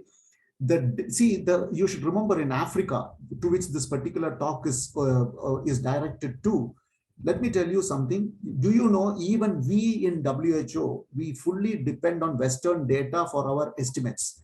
And let me tell you, the Western world does not use malaria vaccine. The Western world doesn't use Ebola vaccine. The Western world does not use many of the vaccines which you guys are using. Like, for instance, even the polio vaccine is very little used, and the type of vaccine used in the Western world is different. So trying to get background rates for the West is trying to use the Western rates and extrapolating it to Africa is definitely a big problem. That's number one. Number two, please remember something, and it's very important. The rate of adverse, the way in which vaccines behave in different populations is different. The way in which vaccines behave in Africa can be completely different from the way in which the same vaccine behaves in Asia. That is why, in fact, in many of my trainings in polio in good old days, I used to say, the Western world need not feel proud that, we wiped out polio in the beginning. No, because the rate in which polio virus transmits in the African continent as well as in Asia, from where I am, honestly, is much, the force of disease is much higher in these places compared to what you see in Europe or in the United States and all. So that is why, the way in which the viruses behave and the way in which the OPV behaves in Europe is different from the way in which OPV behaves in India. Even in India, let me tell you, I used to be the national surveillance team leader in India. In good old days, I come from a state called Kerala, which wiped out polio first. And, from India, we used to feel proud, the OPV, we are actually giving better OPV. The answer is no. In fact, the northern Indian states actually gave more doses of OPV, but they struggled with eradicating polio. And the southern states, actually, the force of transmission was lesser, and therefore they were able to wipe out polio earlier. So remember something, the vaccines, the same vaccines you use in different contexts, it behaves differently. That is why it's important to have surveillance systems which are adjusted to your local context. Okay, it's very, very important.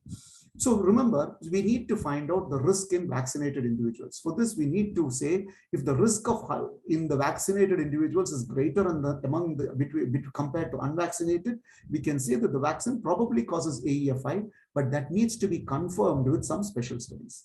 So let me just stop there if there are questions, because now we'll go to the practical session. Okay, Comfort, over to you, please. Yeah, Madhav, we don't have any questions so far. Shall I go straight there? Yeah. May I chip in a few questions of my own, Madhav? Please go ahead. Yes, and so thank you very much, Madhav. It's always exciting to listen to you. Always something new to learn. And for me, one of the new things that I learned or heard today, at least, is the Vigimobile. I do want you to clarify Vigimobile for me and for hopefully the audience. Can you tell me what's the difference between Vigimobile and the Med Safety app? Okay, so the Vigimobile is actually first of all, you should ask me a more difficult question. Why did you guys develop the Vigimobile? So when we know the difference, then we'll ask you why. If there is no material difference between the two. yeah. Okay. So there is a reason why we developed the Vigimobile. You know what happened? See, the Vigimobile is it works. It's in terms of functionality, it is similar to the Med Safety app, but there is one or two very, very important differences. The Med Safety app does not give you. See, when you look at surveillance data, now since I'm also a surveillance guy, there are 3 important addresses which has to be collected. Okay. In any surveillance system. Now, remember something I just told you guys when I was talking when you saw the AEFI surveillance cycle, and there you saw when I talked about the reporting form, I said, you know what, there are 3 important bits of information to collect: the time, the place, and the person. Now, out of this, if you really want to pinpoint where the event has taken place, which is so important for surveillance, what is most important is addresses. Now, what does it do? What does the Vigimobile app do? It has been programmed to collect the 3 important addresses. It gives you the address of the reporting site. It gives you the address of the reporter. It gives you the address of the patient. Because it gives you these addresses, you are able to triangulate and pinpoint exactly the place where the event took place, and most importantly, go back to that particular person, ask extra questions, and complete, data cleaning and also data completion becomes much more useful. That's number 1. Number 2, Vigimobile works seamlessly. I'm using the word seamlessly across whichever country has installed Vigiflow. It works seamlessly across those countries. Now, the next thing which is also coming up is Vigimobile can be customized very easily into local new events. For instance, we have already customized it for monkeypox. So, for instance, if a country has got one new event, if you have a problem with Ebola, for instance, and you want some specifically customization for that, it can be easily customized. And then the last, but not the most important thing, but the most important thing for several people is that, let me tell you, Vigimobile is completely free. Okay, no country has to pay maintenance for it. No country has to.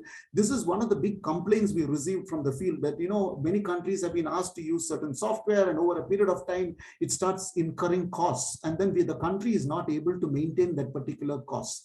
Since it is developed by Uppsala Monitoring Center people, and since it is connected so closely to the Vigiflow itself, it will work. Both of them are, like conjoined twins. It works together. So this is what it is. So thanks for asking this question, Comfort. Thanks, Madhav. Maybe I can take the rest of the questions to the discussion session and just let you move forward. But before I do that, I do have one question as well. So you mentioned a very interesting thing, which something I've kind of, I guess, struggled with more like, when you mentioned that there are really, the vaccines behave very differently in different regions. Correct. I do want to understand, why is that? It's not a question of coverage in terms of the number of people. Why is that so? Over. Thanks, Comfort, for that question. I really wish more and more people ask me these kind of questions. It makes me start thinking. So, it's very important when you ask questions, it also helps us to also go and do some references. Okay, now let's forget the polio example, which is a very typical, the developing world example. Let us look at a developed world example. Okay, now when you look at this vaccine, have you heard of a vaccine which is actually called Pandemrix? Some of you must have heard about it. Okay, now in 2010, 2009, 2010, what happened was there was this outbreak of pandemic H1N1 influenza. You remember that, no? So what happened was, at that time, the world actually rushed together when this pandemic was declared. The world rushed together. They came up with a vaccine which was specific for the pandemic influenza, and this was actually called the Pandemrix. This vaccine's name was actually called the Pandemrix. Now, this vaccine, since most of this influenza outbreaks actually took place in Europe, United States, Canada, UK, and all these places. So what happened was this vaccine was primarily administered here. Now, what they noticed, especially in Finland, actually at that point in time when this vaccine was administered, they noticed peculiarly that instead of the vaccine causing adverse events to everybody and immediately afterwards, they noticed that a condition called narcolepsy or cataplexy was occurring. What is the meaning of this word narcolepsy? It means like as I am taking this session, to all of you, I suddenly fall asleep. Or when I'm actually driving a car, if I fall asleep, that is like cataplexy. There are absences, or it's a neurological condition, and I'm sure if there are neurologists in this group, they'll be able to answer better than me. But then these are certain conditions where people actually fall asleep. There is a temporary short time where they lose their alertness, I should say, to put it in a different way. So this condition is actually called narcolepsy. And one more peculiar thing which had occurred was, it didn't occur in all people who were vaccinated. It occurred among people who were much more younger age group. It occurred among that. And one more very interesting thing which occurred was, it did not occur. No, everybody says, oh, this vaccine will cause events after 3 days, first to second day, third day and all. Not at all. Instead, this vaccine caused these events after about 10 days to 15 days, where 2 to 3 weeks, where people, after about 2 weeks or something like that, you generally 10 days or something like that, you generally tend to forget, oh, the vaccine, I got the vaccine after 10 days, especially if it hasn't caused any adverse events. Now, what happened was in Finland, this is why I want to tell even people in Africa who are listening to this call, you should set up your surveillance system, which is good. Because in the European context, the surveillance system was good. People actually picked up the fact that there seems to be something wrong going on there. There are some group of people, teenagers or adolescents who are actually developing this narcolepsy, sudden sleepy condition there. Well, is something going on. So when they went back and looked at it, they found that this is connected to this particular vaccine. Then they did a little bit more digging. And then when they looked at the data in United States, they looked at the data in UK, they looked at the data in several of those Nordic countries, and then they found out, this is where I'm coming back to answer your question specifically, Comfort. Interestingly, they found out that it did not occur in the US. It was not seen in Canada. It was not seen in many countries. It was seen mainly in the Nordic countries. And then when they did one more amount of research, they found out that it occurred in a people with a particular HLA type. It is called HLA 0602. So they found out that it occurred among this particular HLA type. And that is the reason why even today, like the Pandemrix vaccine, they have identified the molecule which was actually responsible for causing this narcolepsy. And the newer influenza vaccines they are making sure that the adjuvant which was included in this vaccine has been modified and adapted accordingly. I hope I've answered your question. Absolutely. Thank you so much, Madhav. Yes. So, Madhav, before you proceed, there's a question. Kindly give insights from your experience on the best approach to get a denominator for data integrated from several countries. Would doses administered be a good proxy or population? Now, this is very interesting because it is similar to the problem which we used to have when, as I said, I used to be national surveillance team leader for India.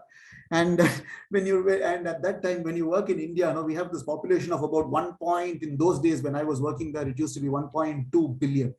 And it used to be from 35 states and union territories. It is exactly the same thing which happens when you work in these kind of situations. Now, let me tell you something. Honestly, if you ask me, we should try to be a little bit more specific.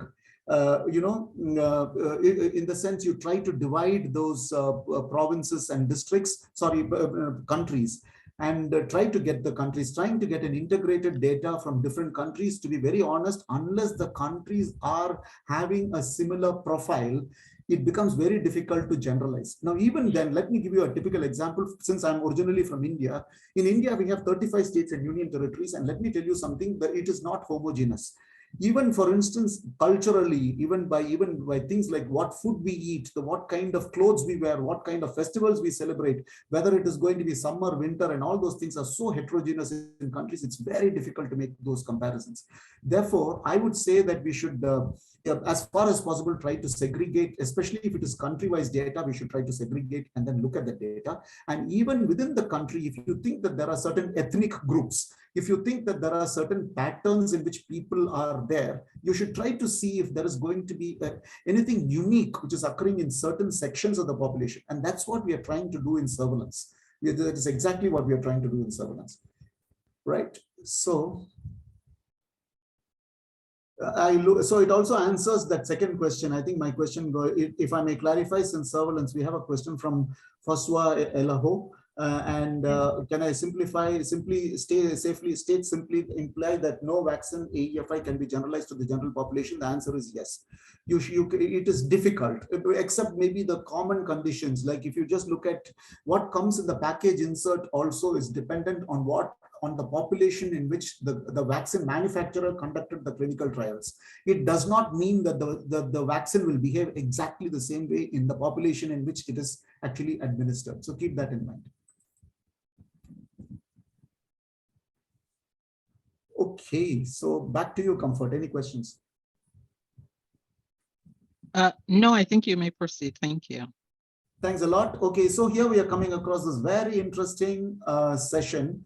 So I can see how many people are there in the audience now. There are 79 people in the audience with minus me, which is 78. So I want you to just go to Google. And in Google, what I want you to do is I want you to type in Google AEFI Harmonia, okay? And then you can click on this particular link, gvsaeefitools.org. This, you'll get a link like this. And when you click on this link, you will open out a page which looks like this, okay? So this is how you will open it up. So I request you, all of you can actually do that right now. You know, when you're sitting in front of me right now itself, you can actually do that. So please go. So what I want you to do is open your laptops, go to Google, type AEFI Harmonia, and then you need to click on this link called gvsaeefitools.org. Okay. So once you do that, then we will actually see where we are. So once you have done that, let me open up my screen. And so this is what it is. Can you see my screen now? New screen? No. Okay, let me share the screen. Okay. Can you see my screen now? It's coming. Yes. Yes. Okay, now we can see your screen. Okay, so so what is going to happen is you should open out, you just type Harmonia AEFI. You should be able to get a screen which looks like this. Okay, so once you open up a screen like this, you need to click on this. Now, what is this one actually? So, you know, we have been kind of bombarded by countries and people have been asking us, you know what, why don't you tell us what should the final product look like? How do you want us to really, you know, create databases? So in case any of the countries or any people in this audience, you are interested in developing your own database on AEFI, this is a fantastic example of how an AEFI database should look like. So if you click on this, you will get a website which looks like this. Okay, once you get a website which looks like this, you can click on two buttons, either the red button or the blue button, whichever you want. It doesn't really matter. So let me just click on the red button, you know, and I click on this, and then I open. Again, don't worry about all what you see here. Just skip to login, and then you need to, it'll open up the screen like this. You need to click on user details. Okay, when you click on user details, it opens out a window like this, and then you need to click on Harmonia. This next to Harmonia, can you see that there is a small checkbox here? You need to click on the checkbox and then skip to login, and then you press this button called login, and this is where we land. Okay, so if you look at it, there are 180 cases. So this is the landing page, okay, of this database, which in fact, what we did was we developed this database. I think I developed it a few years back, maybe about 4 or 5 years. I know 2016, that's why this data is 2016, correct. So we developed it in 2016, and that's why you see this. And what we did was, if you just look at it, an ideal, this is giving you a model dashboard for a country which needs to have the basic information from AEFI perspective. So Harmonia is an imaginary country. And then, you know, in this imaginary country, you are getting 180 cases. So this tells you the total number of cases reported from this. It's a small island country. Okay, you have got, it has got 6 provinces. And if you just look at it, province blue, province green, province red, orange, etc. And it has got, and if you, among the provinces, 180 cases were there. And out of this, 82 were serious AEFI cases.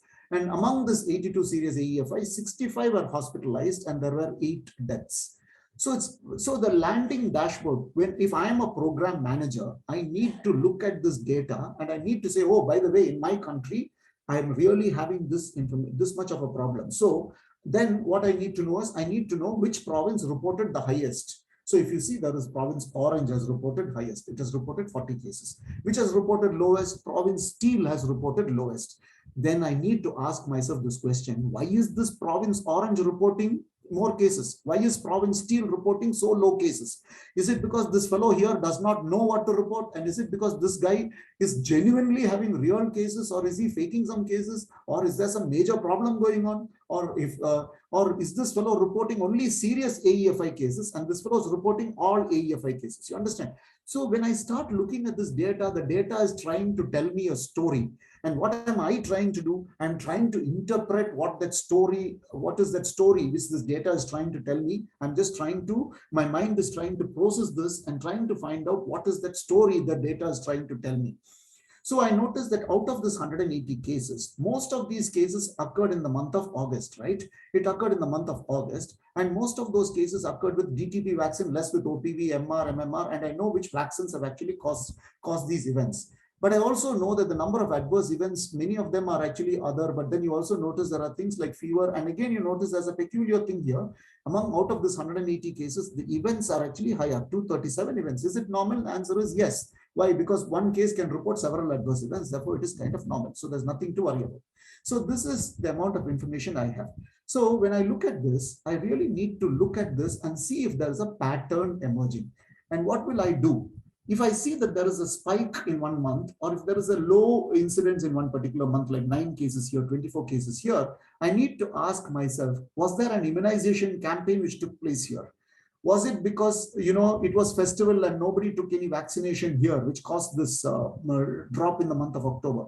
So I need to just check within this particular information. Okay, so when the landing page itself gives me huge amount of information which I need to dig and I need to find out.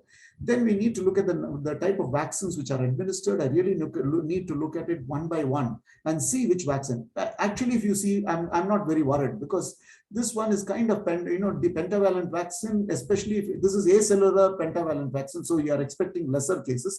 But supposing if it was not an acellular acellular pertussis vaccine, if it was a whole cell pertussis vaccine, I would kind of expect more amount of adverse events. So based on my experience, I'm able to tell you which vaccine and where it has occurred and things like that. Okay. So, and also the different type of adverse events. These are all pretty normal, but this abscess, 33 abscess, is something which is very worrying because it indicates a programmatic error. You understand?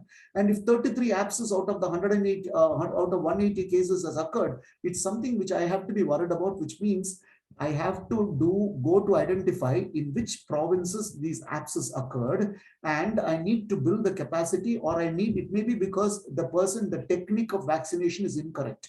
They may be using septic techniques instead of aseptic techniques. They may not be storing the syringes. They may be reusing the syringes. These are the kind of things which my mind will start processing that information here. Now, so then at the bottom, I've got 2 buttons here. Can you see there is a descriptive epidemiology and surveillance performance? So let me click on the descriptive epidemiology. So when I go into the descriptive epidemiology, what will happen is I'm now getting an idea on the total number of cases reported from the country, and also the cases, the same statistics which I saw in the preview, in the landing page, I'm getting here. Now there are 3 buttons underneath this. The first one, what you see here is the graphs. The second one is the tables, and the third one is the line list. So let me first go ahead. I can choose anything else, but just for the sake of numbers, let us get the maximum number. And since I am a national program manager, I want to see in my country how many cases have occurred. So let's look at it. So when you look at this particular thing, and the same graph is here, the same graph is here. Now I need to look at it in terms of patients, province, and district. So when I look at this province, if I click on this, now by the way, I'm seeing that this province Orange has got 40 cases, right? And then again, by reporters, this is by patients. This is what I was explaining to our friend Comfort just now.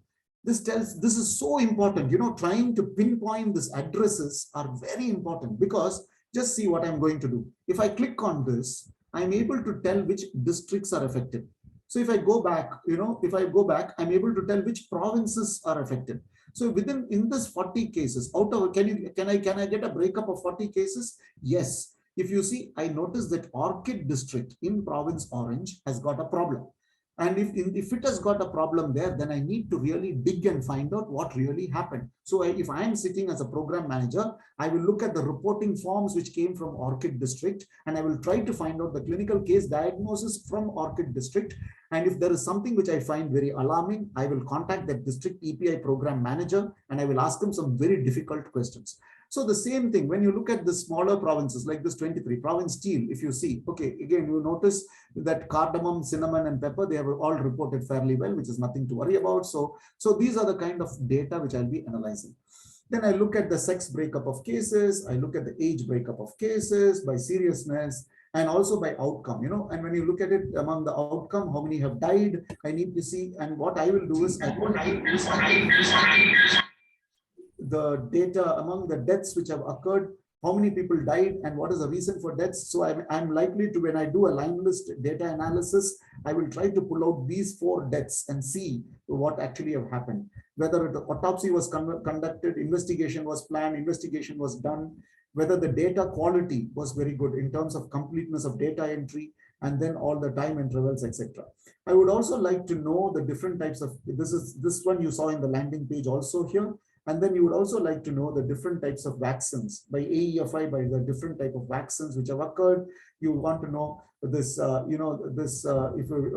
different types of events which have occurred. Like, you notice fever has occurred with this vaccine, other is this thing, and you notice that 10 abscess cases have been reported with this pentavalent vaccine. Out of the 33 abscesses, you notice that 10 have occurred with the DTP vaccine, 5 have occurred with BCG vaccine. So I'm able to kind of pick out which are the ones which vaccines have actually caused. This is an error. Can you see OPV cannot cause abscess? So I'm already noticing that there are some mistakes which are there here. So the data, so this means the data cleaning is not done properly. So this is the kind of information which we want to get as a result of this. Plus, you want, supposing, by the way, it's got a very beautiful thing. You can generate even PowerPoints. You just click on this and then, you'll be able to generate your PowerPoints. You can actually export to PowerPoint. You can print it into PDF format, etc. So many things can be done with this particular thing, right? So you can download all these as images and things like that. You can just play with this and you can get this data. Now, you can also look at the tables. When you look at the tables, it gives you a lot of information because the graphs will give you the numbers, but the tables will actually give you exactly the breakup of the different conditions. So this is one more very, very useful method of doing it. And the most important thing, if you ask me, is actually this beautiful line list which can be generated. So what you click on this and then you export it to Excel sheet, and then you can open out this Excel sheet. If you open out this Excel sheet, it opens out like this. Can you see all the line lists? And then if you want to look at just the deaths, if you want, you can create auto filters like, okay, well, let me just see if I can, how many cases, let's see, reason for serious, if I'm able to create a filter for this. Yeah, so these, even though the other one is saying death is here, actually, if you just see, this is 8 deaths are actually reported here. So you're able to slice and dice the data much more better compared with once you're able to have these issues. There might be some software problems also, just wanted to tell you that, but this is how you actually go ahead and then do this data analysis. Okay. Now let us go back to the home page, and then you need to also find out how the surveillance has actually been doing. For this, if you go, you need to find out. So what I showed you just now is the epidemiological data. It is telling you about the occurrence of the time, place, and person of the event. Okay, about the AEFI. But then I am, as a program manager, in my case, I want to know which district has done well, which province has done well, and which places are doing badly, because then I must be able to ask them difficult questions. For this, what you can actually do this is you can calculate the time interval between the date of onset, between the first reporting level to date of notification. So there are different time intervals which can be calculated between reporting to primary level and date of reporting to national level. between the time of report to the primary level and date of investigation. So if you notice that there are a large number of reds, for instance, it is pretty good. Like, it should be done very quickly. But whereas if you look at it like more than 28 days, if there is a delay, you can then identify why the delay occurred, and then you can kind of focus on whichever place which you wanted to actually do. So this is one more thing. The same thing, you can also get it in the form of tables. So this is, now mind you, you can ask me what is the source of this data. Do you remember when I made the presentation, I showed you the AEFI reporting form with 25 core variables.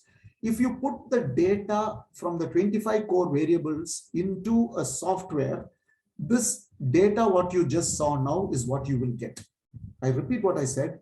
The reporting form, no? If you take up the AEFI reporting form and you fill up the contents of a reporting form into a software, like what I do is I'm going to click here, report an AEFI case. I report this AEFI case. So when I report this AEFI case, this is the reporting form. So if I just fill up this reporting form, it provides the patient details, the reporter details, the facility. These are the three important addresses which is available in Vigimobile, which other software may not have. Okay, so these are the important addresses which will be able to give you the details. And then what we will do is this will give you the details of the vaccine, the details of the adverse event. You just fill up this reporting form with the 25 core variables, and then you submit it. And then if you submit that, then you will be able to get generate all these graphs, what you're actually able to see on the screen. So I'll just stop there right now. I think I've been talking too much as usual. Comfort, thanks. Thank you, Madhav. That was a good presentation. I can see there's a question. My question may be a bit off the current topic. In vaccine trials, can phase 2 and 3 be combined when assessing safety? Is reactogenicity related to immunogenicity? Okay, this, I want to inform Clarice that, I'm not in a position to answer this this particular topic because it's not my area of expertise. Even though I know the answer, I might know the answer. I don't want to talk on it because I'm not an expert in this particular topic. Okay, we have one group called the WHO pre-qualification team group who actually oversees the clinical trials. I can probably get a written answer for you from this particular group if Comfort sends me this particular question in writing. I'm able to respond to that. Great. That will be. But I noticed Christabel wants to answer this question. Christabel, would you like to take it? No. Okay. No. Yeah, I'm saying we'll be able to share the same on email. Then once you get the answer, we can share the same with Clarice. Okay. Yeah, and then there is a question from Haneli Mea, which is saying, can med safety app data be exported to Harmonia as long as it collects the 25 variables? Yeah, this one you should be talking to the MHRA who developed, no, it cannot be uploaded into Harmonia. Harmonia, now you should understand, Harmonia, what you see in the screen right now is only a training database. You understand what I mean? It is not meant for anything else. It cannot be exported into Harmonia, 100% no. Madam, maybe I'll add a question to that. I think you and I have had briefly that conversation, but I think it might be helpful also for the audience to know how does Harmonia relate to available data collection tools. I'm thinking ODK, I'm thinking MedSafety, I'm thinking, DHIS. Is there a relationship? Because I mean, the reason for that is many countries, as you know, are using these other tools. How do they then activate, the use of Harmonia to be able to visualize or do all of these fantastic things with the data? Over. This Harmonia itself, when we, as I told you, it was developed in 2016, and as you will see, forever, for as long as Harmonia is alive, there will only be 180 cases. You cannot have anything more. And even if I fill up the data into the database here, like if I go into the reporting form and I fill up the data here, into this reporting form, for your information, I might add 181, but tomorrow when I come, the whole thing will go back to 180. The reason being, this is a training platform. It is meant as a sample. Now, and then coming back to Comfort's question, how did this Harmonia relate to the existing databases? Let me tell you, by the way, I was personally involved in the development of both the MedSafety app, the DHIS2, as well as right now the Vigi Mobile. Okay, and also the ODK was of course developed by Afro when they had the ODK connectors, developed that part of it. But everybody used the Harmonia as a basis. In fact, even in this call, I can see that there is Jenny from UMC. She's also here in the call right now. UMC itself used Harmonia as a basis when they kind of conceptualized and developed the Vigi mobile app. In fact, the UMC has actually come up with one e-learning course on AEFI data management, just for your information. And this e-learning course will be available by the end of this month. It's going to be coming real along with Vigi mobile. This e-learning course on will be coming up. This e-learning course is primarily helping you to look into how to the same thing like what I just taught you guys right now. The same thing is going to be available in the e-learning course. Of course, it will be using the Vigi Flow as a primary backup. And also you can play just like you played with Harmonia. I'm playing with Harmonia now. The Vigi, the data management system. Like you will be able to play with Vigi Flow data exactly like what you're seeing on the screen right now here. But again, I want to repeat that Harmonia is different. It is just a training platform, and there is no question of this being a software for people to use. Thank you so much, Madhav. I don't think we have any more questions. Thank you very much. I'll just stop sharing this one. Okay. Thank you. Sorry, did you see the question from Victoria Nambaza and Faswa Eloko, who are in the Q&A? Yeah, he answered them. Okay, good. Yeah. So thank you once again, Madhav, for the insightful presentation. Okay.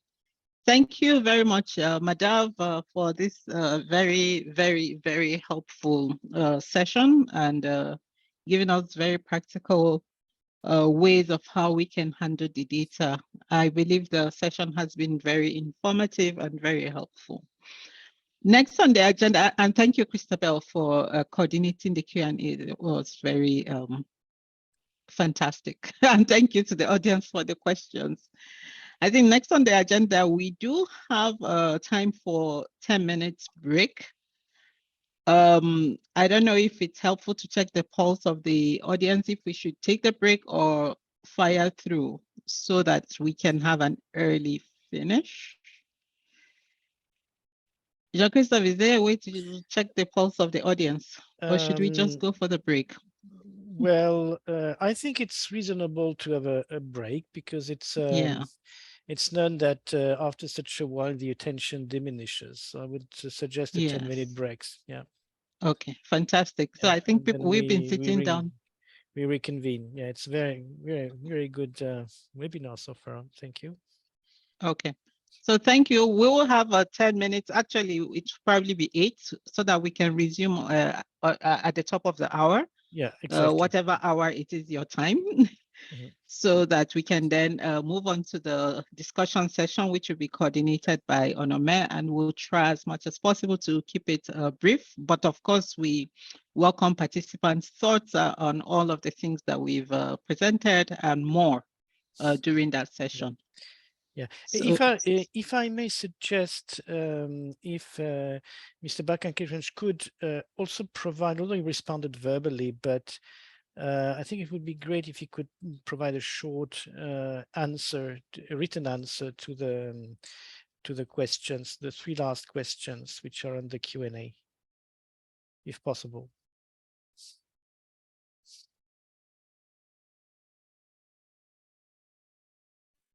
Okay, I'm not seeing the questions myself.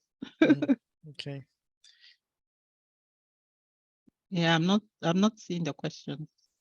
There are questions in the what I was asking. There are questions on the Q&A, which yes, may have been responded. I'll answer that. No problem. Yes, I know you answered verbally, but I think it may be helpful if you could just provide a short written answer as well, so we have it on the chat.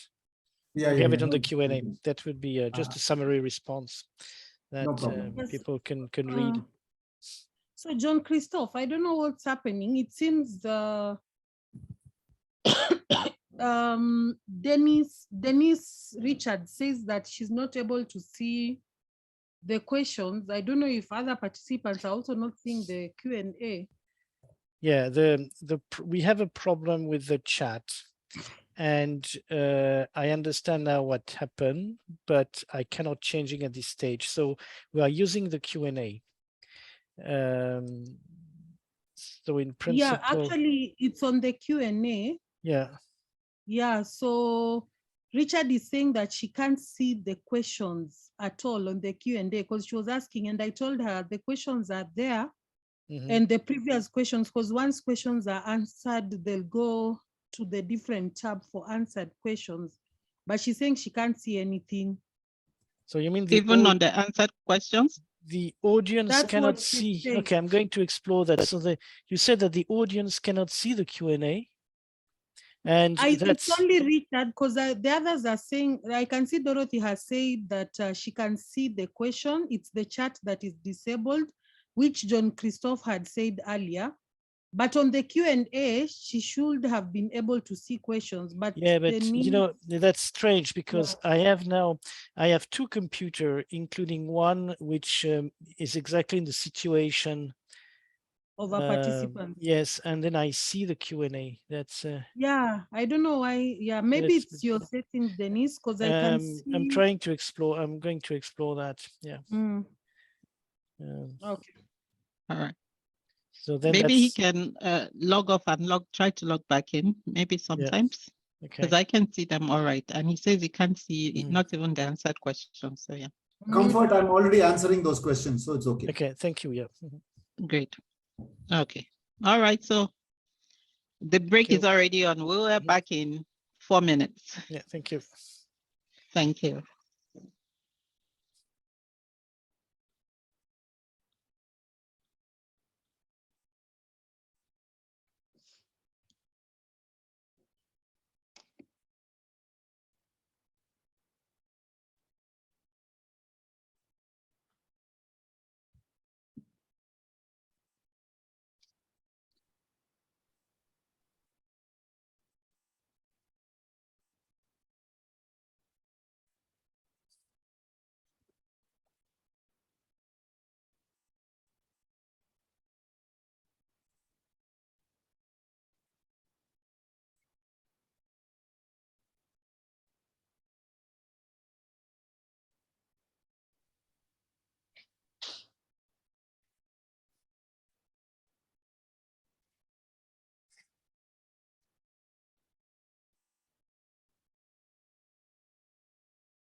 Okay, I think we can go into the discussion session so that we can let our participants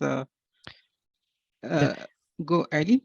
May I just inform the participant that I was able to solve this unfortunate problem with the chat. So the chat is working again. And I am putting into the chat the questions which we got in the Q&A, which were answered verbally, so that people can have access to it. Yeah, thank you. Fantastic. Thank you, Jean-Christophe. Dennis, Richard was also asking if it's possible to have the questions and the answers available in with the recordings. I don't know what's possible.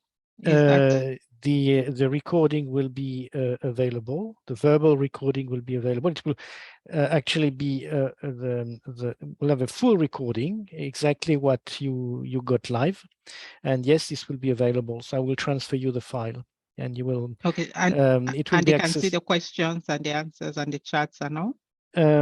Yes, but that may not be that user friendly, but yes, that we can make the chat available. So actually I'm putting the content of Q&A written into the chat, and that will be accessible. Yeah, there will be a text file which people can open. Yeah. Okay, thank you so very much. All right, so welcome everybody. Welcome back from the break, and we'll have the last session for the day. This is an open discussion session where it's I mean, I'll let Onome run it his way, but I think it's open season, and we invite participants to ask their questions, talk about what they want to do. But as I said, Dr. Onome Abiri is the moderator for the session, and I will hand over to him to let us know how he would want to proceed and run the session. So welcome, Onome, and over to you. Thank you, Comfort.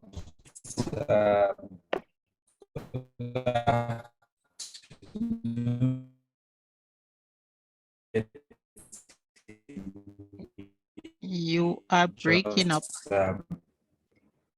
Let me know. You're not coming in clearly.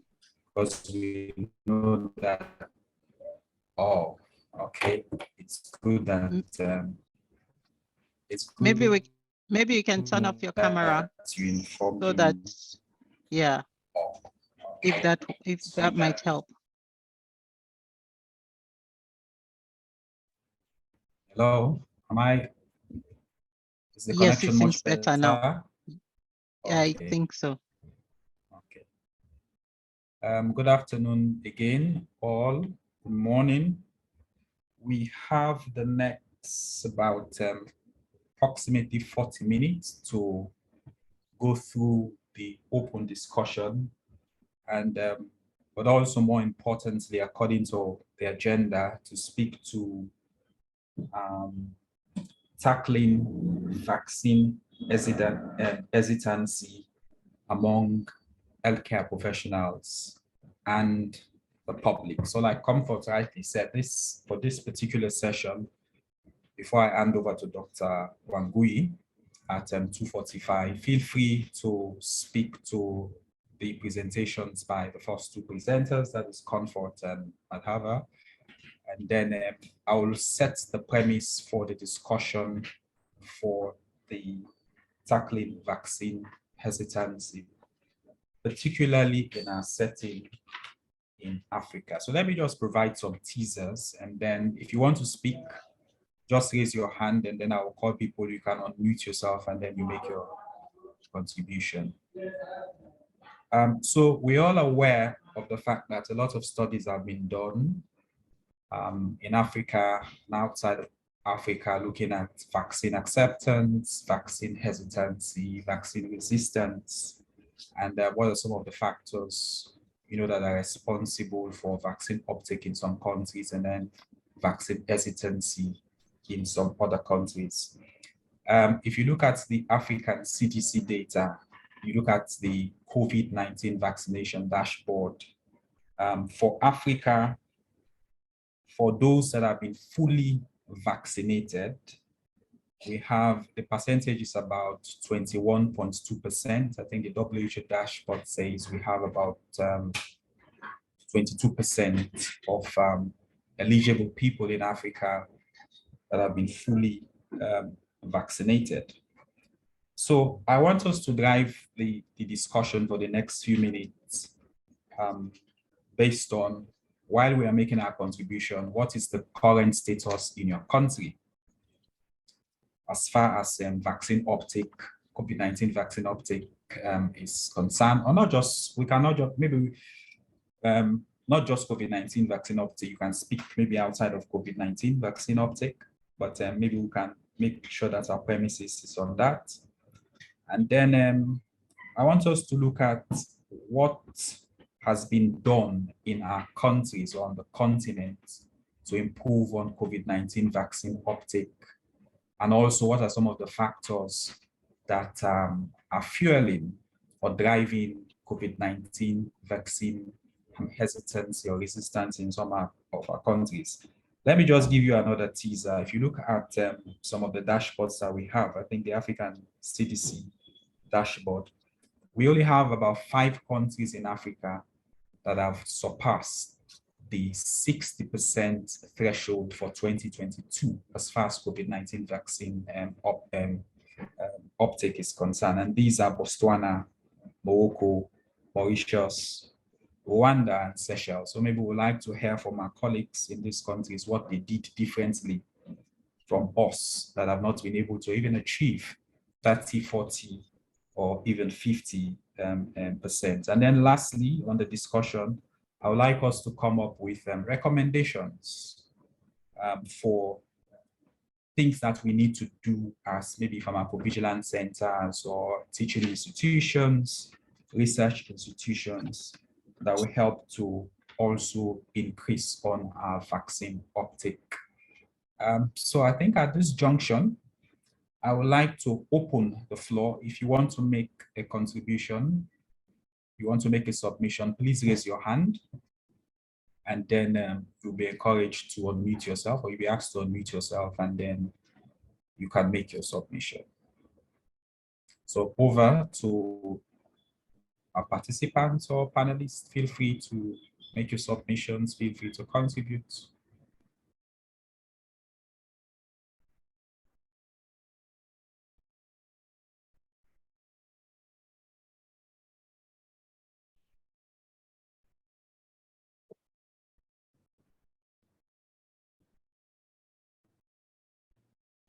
Still waiting for comments. I see Comfort. Comfort, over to you. Can you please? Yeah, maybe just as an icebreaker, hopefully, to also then encourage people to chime in. I mean, I think in terms of the vaccine hesitation, I've had this conversation with a number of people, COVID-19 vaccine hesitation and the low uptake in our countries. I'm thinking of one of two things, or two things actually, that could potentially, be contributory, be some of the factors that might be responsible for that. And obviously this is open to discussions. There are probably people in the audience who are more informed on this than I am. But one of the things that I see, I mean, it struck me one time that I was going to do a COVID-19 vaccine. And I was speaking with the person who was taking my blood sample, or sorry, not blood sample, taking the swab. And I said to him, what is the infection rate that you're seeing, given where you are and all the samples that you're collecting? And he said to me that, one thing is for sure, that many of the people, possibly more than 90% of the people who come for testing of COVID-19 vaccine do so simply because they are required to do so for traveling. But beyond that, he also mentioned that the positivity rate that they see was somewhere less than 10%. In fact, I think it was something as low as 1% or something, which really got me thinking that, okay, initially there were the thoughts and permutations that COVID-19 was going to hit Africa, and it will hit Africa hard because we didn't have the health systems. And when it eventually comes, we thought we would be picking people up, dead bodies on the streets. But that didn't happen. And then you begin to wonder, at first I thought, okay, maybe we're just not testing enough, But after speaking with this gentleman, and he told me, well, at least of the people who have even come to test, it's about 1% or less than 1% positivity. So I began to wonder, okay, so what is happening here? Perhaps the hesitancy that we're seeing is because, and I don't know that the general public is aware of the statistics, but it's because, people just don't see, it's not so much a threat to people as maybe something like hunger, I would say, or other more real threats to people's day-to-day living, So I just thought this is something to share in terms of one of the factors that I see, or two of the things that I've seen in relation to the hesitancy for COVID-19 vaccines. I haven't been careful to check with other vaccines, but certainly COVID-19 vaccine is one of the vaccines that's in the recent time has had a lot of coverage, and that's like the one that's been a front burner issue for many people and many countries. So maybe I'll pause here and see if you have other people who may want to react, or even if you want to react, or other people or other thoughts around this hesitancy issue. Over to you, Onome. Thank you. Thank you, Comfort, for the submission. Before I go to Professor Ibrahim Oyeba, I just wanted to ask, like you were talking about the testing. The testing that you are referring to, are you referring to testing for travelers, people that want to leave a particular country to go other places, or are you speaking to maybe community testing? Yes, so this was a lab. This is a lab that is recognized by the relevant authority here for testing COVID-19 vaccines. So it's a private lab to which people pay. So perhaps, to your point, I guess the point would be that many people who would travel would use it because then they would have to pay. While alternatively, maybe for the general population, they would not have to pay for COVID-19 testing, and maybe that would inform that result that we're seeing. So to answer your question, it was mainly, I would think it's mainly for people who are traveling because you have to pay for it.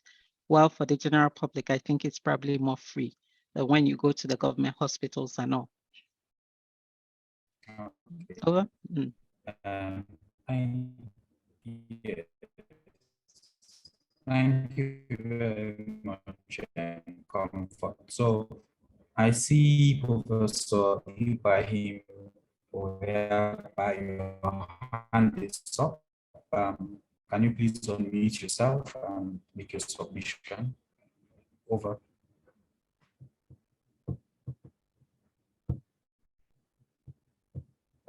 Professor Ibrahim, are you there? I think, I don't know if he'll be able to unmute himself. Maybe JC. Yes. Yeah. Prof, can you unmute yourself? Check your mic whether you're muted.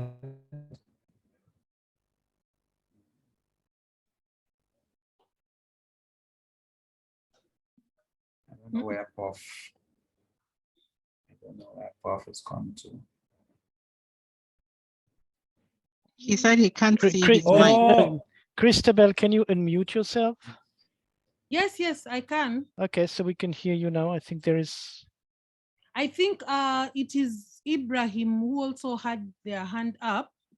And he said he can't see his mic.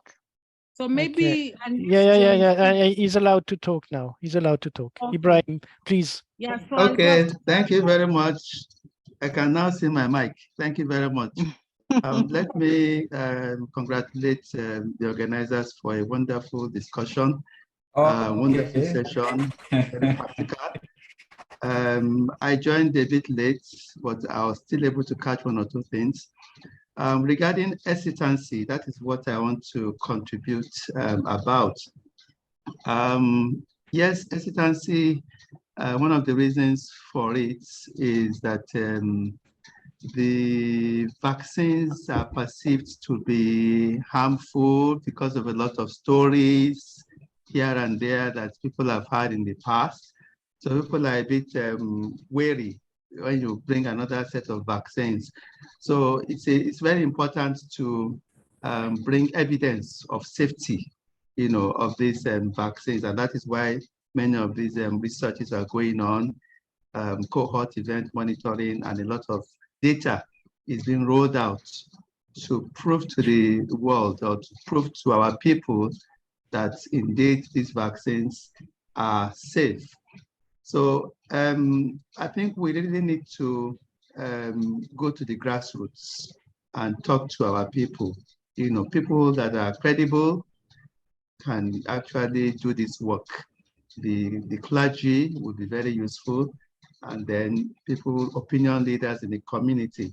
So with this data that is being rolled out, showing the safety of the vaccines, it will eventually reduce the level of hesitancy.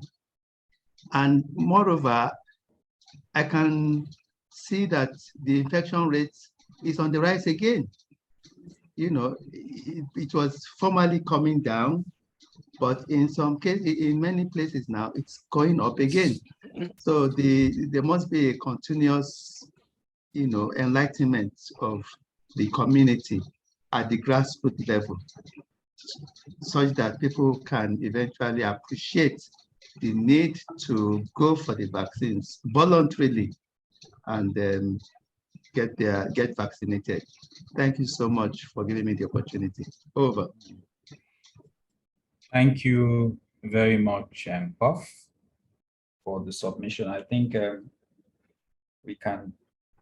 we need to take note of the recommendation, especially for the report that, like Puff mentioned, that we need to talk to people, because if you even look at most of the articles that have been published, be it systematic reviews, scoping reviews, etc., you will see that recommendations in some of the scientific articles or these papers, there is emphasis on educating the public, and like Prof said, even the grassroots, and also more importantly, our colleagues, healthcare professionals, because the hesitancy is not just for the general public. We're all aware that in our different jurisdictions, in our different countries, we have colleagues, professors, specialists, esteemed healthcare professionals that they have their own theories as far as the COVID vaccines are concerned. So I think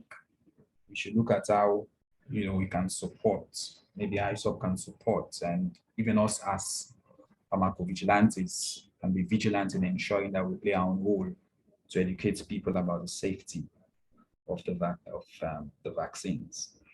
Any other comments? Vaccine hesitancy on the two previous presentations. I don't know whether we have anything in the chat. Comfort and Christabel, do we have any questions or comments in the chat? I would like to maybe just say something. And for me, I would probably want to link the two topics based on what Mother presented. And when you look at vaccine hesitancy, more so among healthcare workers, of course, this is a place where you would expect that they would not probably be hesitant about it. But some studies show that 3 out of every 20 healthcare workers have been known to report vaccine hesitancy. And I would say it's more to do with infodemics, where you find that there is a lot of information, especially maybe even from predator journals, from anti-vaxxers, And then the issue of perceived risk, and probably what Comfort was alluding to, that you find that the screening rates at COVID-19 clinics, where people probably go for the tests because they have to produce a PCR negative result as they're traveling, or they go for vaccination because if they don't have it, maybe they'll not travel.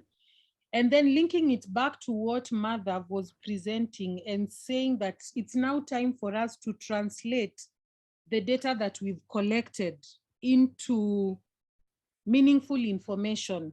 So, and for me, this is something that can work. Yeah, so it will be. Sorry, Christopher, having some feedback here. Sorry, carry on. Yeah. So it will be something that can now address the hesitancy, because you'll find that the healthcare workers will be hesitant in taking the vaccine because they feel that within maybe their population, the perceived risk of contracting COVID-19 vaccine has not demonstrated to be high. So why will they take the vaccine? And then again, them saying that these vaccines have not undergone extensive, there is this notion that COVID-19 vaccine have been produced in a very short time. So they are not so sure about the safety compared to other vaccines that take even a year or so. So once let's say the vaccine programs and the national pharmacovigilance centers are able to gather the data that they have gathered and translate it into meaningful information to show if the vaccines are safe, what is the incident of even AEFIs, this can go a long way in addressing the issues of hesitancy. Thank you. Thank you very much, Christabel, for that brilliant submission. We have another hand up. I think this is Dr. Mayer. Can you please unmute yourself and make your submission?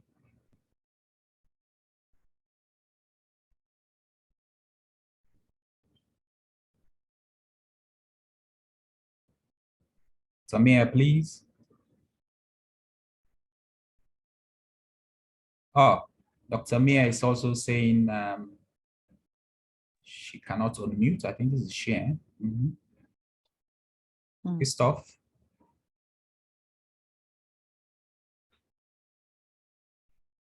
Christoph, we have another participant who cannot unmute.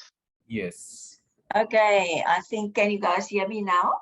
Yes. Yes, we can hear you. Okay, good. Thank you very much. Yes, so I'm from South Africa. And yes, indeed, if you look at our vaccination uptake at the moment, I just looked now, and yesterday we only vaccinated or used just over 6,000 doses, you know, for a very large country.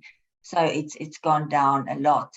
But then what we also found in South Africa is that our healthcare workers, they are not immune against vaccine hesitancy. And there are actually so many healthcare workers themselves who are hesitant. They're not necessarily anti-vaxxers, but they are indeed hesitant. So there was a study that was conducted amongst healthcare workers and healthcare professionals in the Western Cape. And less than 60% of them actually were not. So more than 40% of them were hesitant. And they also found that the most hesitant people were those who, like others also said, who do not trust that the vaccines are effective. And then also the whole issue about safety. It always comes out in, you know, as the most, you know, prominent reason for people being vaccine hesitant. They also found that amongst the healthcare professionals, that the older rather than the younger ones, and the doctors or physicians rather than the other healthcare workers were more better acceptance of the vaccination. So, and then one other thing also in South Africa is the whole issue about religion. And it also came out in that study, religion. And then, as I mentioned, you know, the efficacy, the safety, the benefit-risk ratio. and then the willingness to protect others, and also the view of whether, vaccination as a collective action for COVID-19 control. So those were things that actually predicted acceptance. And that links on to other studies where we found that hesitancy is very complex and it's very context specific, like also some of the presenters mentioned for the countries. So it's very complex and it's very context specific. So you need to move to the person's social sort of environment and what's important to them, and then get through at that level, with communication and understanding. And I think that's the only way how we are going to bridge it, because you can distribute a lot of communication, but it's not reaching people at that level where things are important for them within their context. So we are planning in South Africa to actually train healthcare workers in smaller groups, but throughout the country where we would try and, empower them with these specific skills so that they themselves are able to talk to someone else who is hesitant, whether it's a family member or a colleague or a patient or whoever, because we found that once they are being confronted with these difficult questions, or someone who's an anti-vaxxer, they don't know how to handle it, and then they become even more hesitant themselves. So, and because healthcare workers are the most trusted people within the society, we're also going to use medical doctors. We're going to train them, and they will then be having interactive sessions with other healthcare workers, like I mentioned in the study, where they found that the physicians, rather than other healthcare workers, were more showed more acceptance of the vaccines. But yeah, very complex and very interesting. Thank you. Thank you very much, Dr. Mayor, for that submission. We can see again that the aspects of engagement, communication, and education, particularly like she mentioned, to religious leaders, and Oyaba also mentioned the clergy, because we know that in some instances people have those that they trust, and if they have an advice or something from that particular leader, whether it's a traditional leader in our own context in Africa or religious leader, it filters down from the leader downwards to maybe the least person in that particular jurisdiction. So the need for engagement is key. I think I'm seeing the hand of Madhava. Yes, one quick observation. Thanks a lot, Onomi. One quick observation. I just wanted to ask, in the African context, what is the perception of COVID risk now? Has it come down? Because actually this vaccine hesitancy to a large extent is also dependent on the perception of risk, right? Because I know that in many parts of Asia, for that matter, because people don't think that COVID is a big problem, I mean, I'm just wondering whether that has a role to play in the vaccine hesitancy. Over. So the floor again is opened to the question in terms of the risk of COVID. Like Comfort submitted, she said that in most of our countries in Africa, people don't think that COVID, if you start with the disease, COVID-19 is not a risk. So that alone is a driver to reduce the COVID-19 vaccination uptake, because if it is not a risk, it's not influencing us, informing morbidity and mortality, people will not see need to go and take the vaccine. I remember a similar case, like in fact, Comfort, one of the reasons why I asked about testing for travelers versus testing for the community as a whole to inform COVID-19 infectivity in our country, we got an application from a sponsor to do a COVID vaccine trial in our country, in Sierra Leone. And one of the primary endpoints that they want to look at is to measure clinical vaccine efficacy.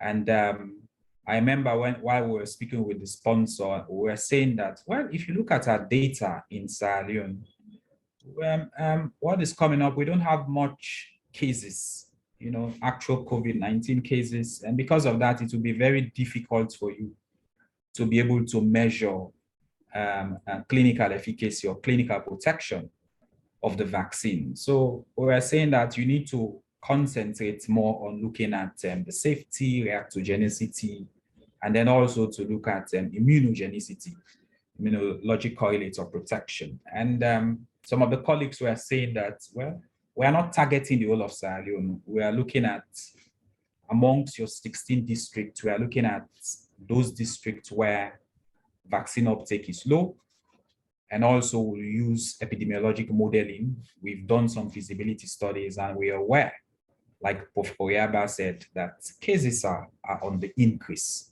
So they believe that they will be able to answer one of the primary objectives that they are looking at. So you have these schools of thoughts that are saying we don't have COVID in our country, in our community, incidence is going down. And then you have also another school of thought looking at, we have it in our community. I don't know whether we have submissions. Any comment in that regard to what Madhava's question? Maybe Onome, I can chime in.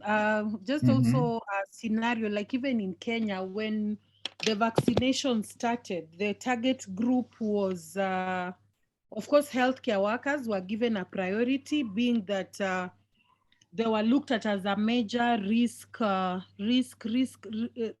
group, based on the fact that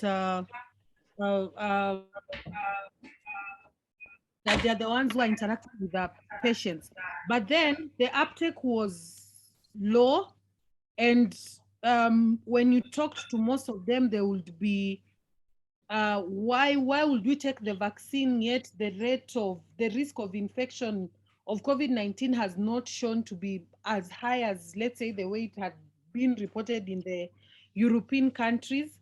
Or the other thing is that they are not so aware, they are not so confident about the efficacy or the effectiveness of the vaccine. And someone would ask, why am I taking the COVID-19 vaccine, and yet I might still get the infection of COVID-19? So all those are some of the things.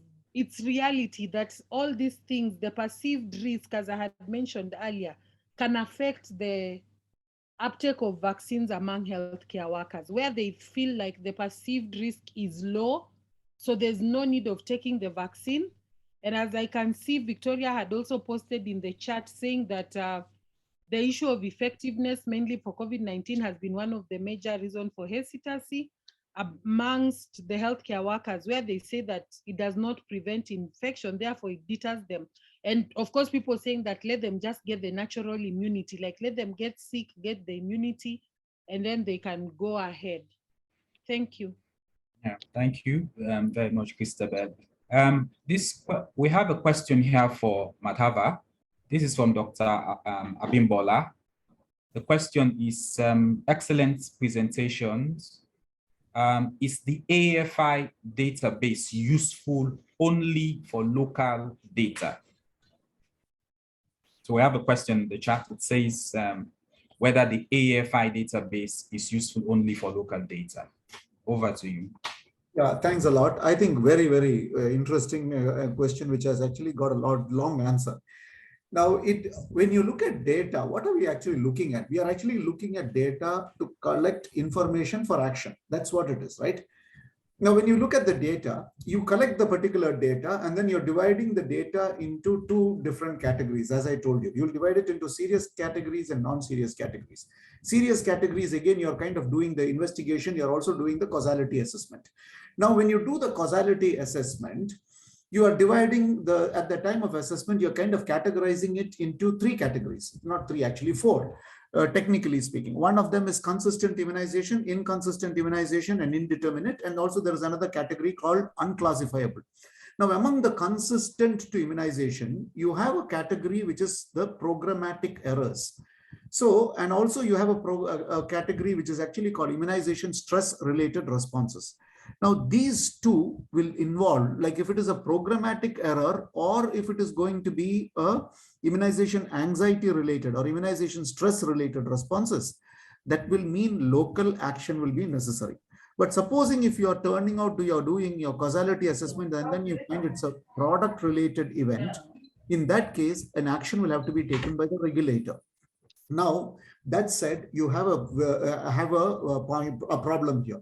So you are taking action depending on where you are sitting. If you're sitting at the district level, if it is a programmatic error and immunization anxiety-related reaction, you have to take local action in the place where the adverse event took place. Now, supposing if you're sitting at the national level and you find that there is a clustering which is actually occurring, that, and also if it is going to be a product-related cluster, that is when you need to look at it and see whether there are issues like connected to a particular product. It need not be the product itself sometimes. Maybe the way in which the product was actually stored. For instance, if you look at vaccines like your DTP vaccine, for instance, when you receive the vaccine and when you store it, it's very important not to put it into the deep freeze in the refrigerator. Supposing accidentally one of your health workers, he temporarily put it into the refrigerator and he put it into the deep freezer, the whole product of that particular batch of vaccines is completely spoiled, but it may still get used. That is when you start getting clusters of, injection-related sterile abscesses, for instance. So that time you need to take action more at a higher level. So what you should try to do is look at your data. You try to find out, do an analysis and try to find out what is the problem, and you need to take the action according to what the data is trying to tell you. Over. Thanks. Thank you very much. Dr. Abimbola, I hope your question was adequately answered. Any other comments? We have about 5 minutes more. You have a comment from Catherine on the chat. Yes. Catherine, do you want to come in and? Yeah, she has voice access. She can ask her question. Okay. Yeah. Catherine, can you please use the mic, unmute yourself and ask your question or make your contribution? Yeah, mine was just a comment that I'm actually doing a study on uptake of the COVID-19 vaccine amongst healthcare workers in my facility. And from literature reviews, something that I noted that was a contributing factor to low uptake was also lack of trust in the information given by the government. So people feel that some healthcare workers may feel that COVID-19 is not real and that they don't trust the information that has been given by the government. It's just a comment. Thank you. Okay. Thank you very, very much. Thank you. And even as we push the discussion forward, another interesting thing that has happened or is happening on our continent, especially for the 2-dose vaccines, you will see that we have a significant gap or disparity between first and the second dose. We have in most of our countries, if you look at the WHO dashboard, WHO Afro dashboard, you look at the African CDC dashboard, you realize that, for example, the likes of the COVID shield, the AstraZeneca vaccine, we have lots of people that took the first dose. Same also for some of the other vaccines, but then they never returned for the second dose. That is something we need to look at as pharmacovigilantes. I remember in our own case in Sierra Leone, we were doing a small study with London School in one of our districts, and they decided in a particular facility to be following up on those that came for the first dose, ensure that they are called to come back for the second dose. And then from the preliminary data, they realized that majority of people that they called to come for their second dose the people either insulted them or used foul languages against them. They utterly or outrightly refused to come for the second dose, particularly as a result of side effects. As we're talking about pharmacovigilance. So not just maybe the aspect of misconceptions or doubts around the efficacy of the vaccine, or mistrust from government, or some of the other reasons that have been enumerated in the literature. But some people refused to come back for the second dose because of side effect. They were called, come back for your second dose, and they failed to come back. So I don't know whether some of our colleagues in different parts of the world, whether you have similar experiences in this regard, the disparity between those that took the first dose and failed to come back for the second dose. Over, we have about 3 minutes, so we are rounding up now.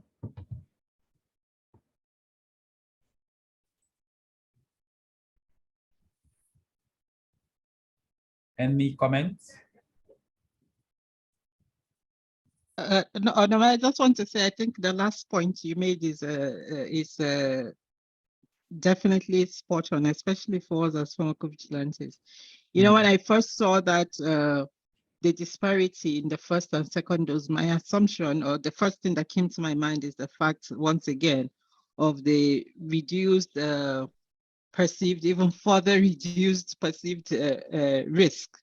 Where people feel, and at the time the first doses were going out, at least for many people, there was still a lot of, news, there was still a lot of fear, around the COVID-19 disease itself. But with time and, with the infection rates coming, well, going up and down, but at least hospitalization rates declining and death rates declining, I felt maybe people even saw it as less of a risk than when we started getting the first doses. But your points now also just made me start thinking, is it even possible that it could be those side effects or adverse events that people had that they're not coming back? And then the question for us is, how do we then ensure that, all of that data is collected? Because without collecting that data, we can only guess, So it means that our work is also still cut out for us in trying to push on with all of the studies that we're doing. I mean, I know that the focus of the discussion right now has been on COVID-19 vaccines, but it may well apply to other vaccines where we're doing different safety studies to, push and see that we're really collecting the data. I know even collecting data from people, it's always extremely challenging, as all of us in pharmacovigilance who collect data know. But these are some of the reasons why we need to continue in order to produce that data and generate the evidence needed. Just wanted to add that over. Thank you very much, Comfort. I think we are at 2:45. We'll have Paul. I think Comfort, and if you will permit me, I will just allow Paul can make his submission in 1 minute and then can hand over to Dr. Wangui. Paul, are you there? Can you just... Yes, I am. Thank you very much. I don't know how much in other areas as compared to Botswana, because I'm talking from Botswana, how the disposition of the health caregivers has actually affected the generality of the population in responding to the vaccine. Because according to a study that is currently going on in Botswana, we're seeing that there's a correlation between the positive disposition of health caregivers to the vaccine as correlated to the response of the populace. I don't know if that is a similar thing with other areas, because the inadequacy of information at the earliest stage of the vaccination was a big minus for the receptiveness of the vaccine.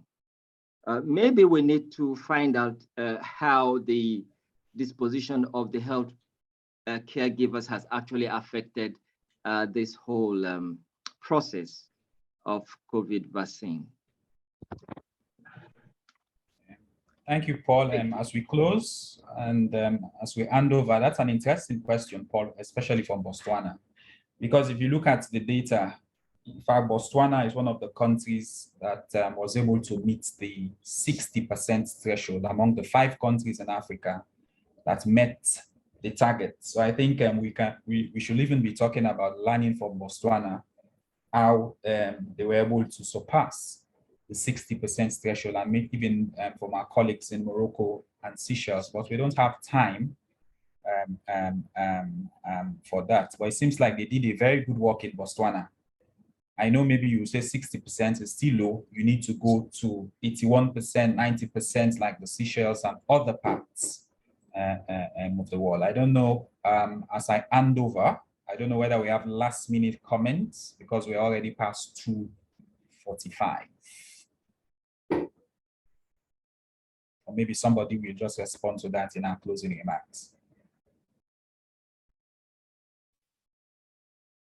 Right. So I think, thank you, Anna. Maybe Yes. we'll hand it over to Yes, Dr. Wangui. Wangui. So if Thank you you, have any everybody. comments, you can add to it. Yes. Thank you, everybody. right. Thank you. Have a blessed day. Thank you. Bye. Thank you. Thank you. Have a Can blessed you day. hear me? Loud Can and you hear me, clear. Comfort? Perfect. Thank Loud you. and Thank clear. you very much. Perfect. Perfect. All right. So we have come to the end of this exciting session. And mine is just to start off by just giving a vote of thanks. It's unfortunate that Dr. Mantav has already left, but just bear with us, just give us 5 minutes. We close on a high, just the same way we've started. And just quickly, I would like to start with a few vote of thanks. And then now we can be able to start the close of sessions, yeah? So to begin with, I would like to give my vote of thanks on behalf of the ISoP Africa EC to Dr. Mandav Balakrishnan for his wonderful and very elaborate presentation that he was able to give us today. Comfort, again, thank you for also starting us off using your presentation. We really appreciated that. Would like to also thank the WHO Collaborating Center, Rabat. Gita, thank you so much for coming over and supporting us in this session.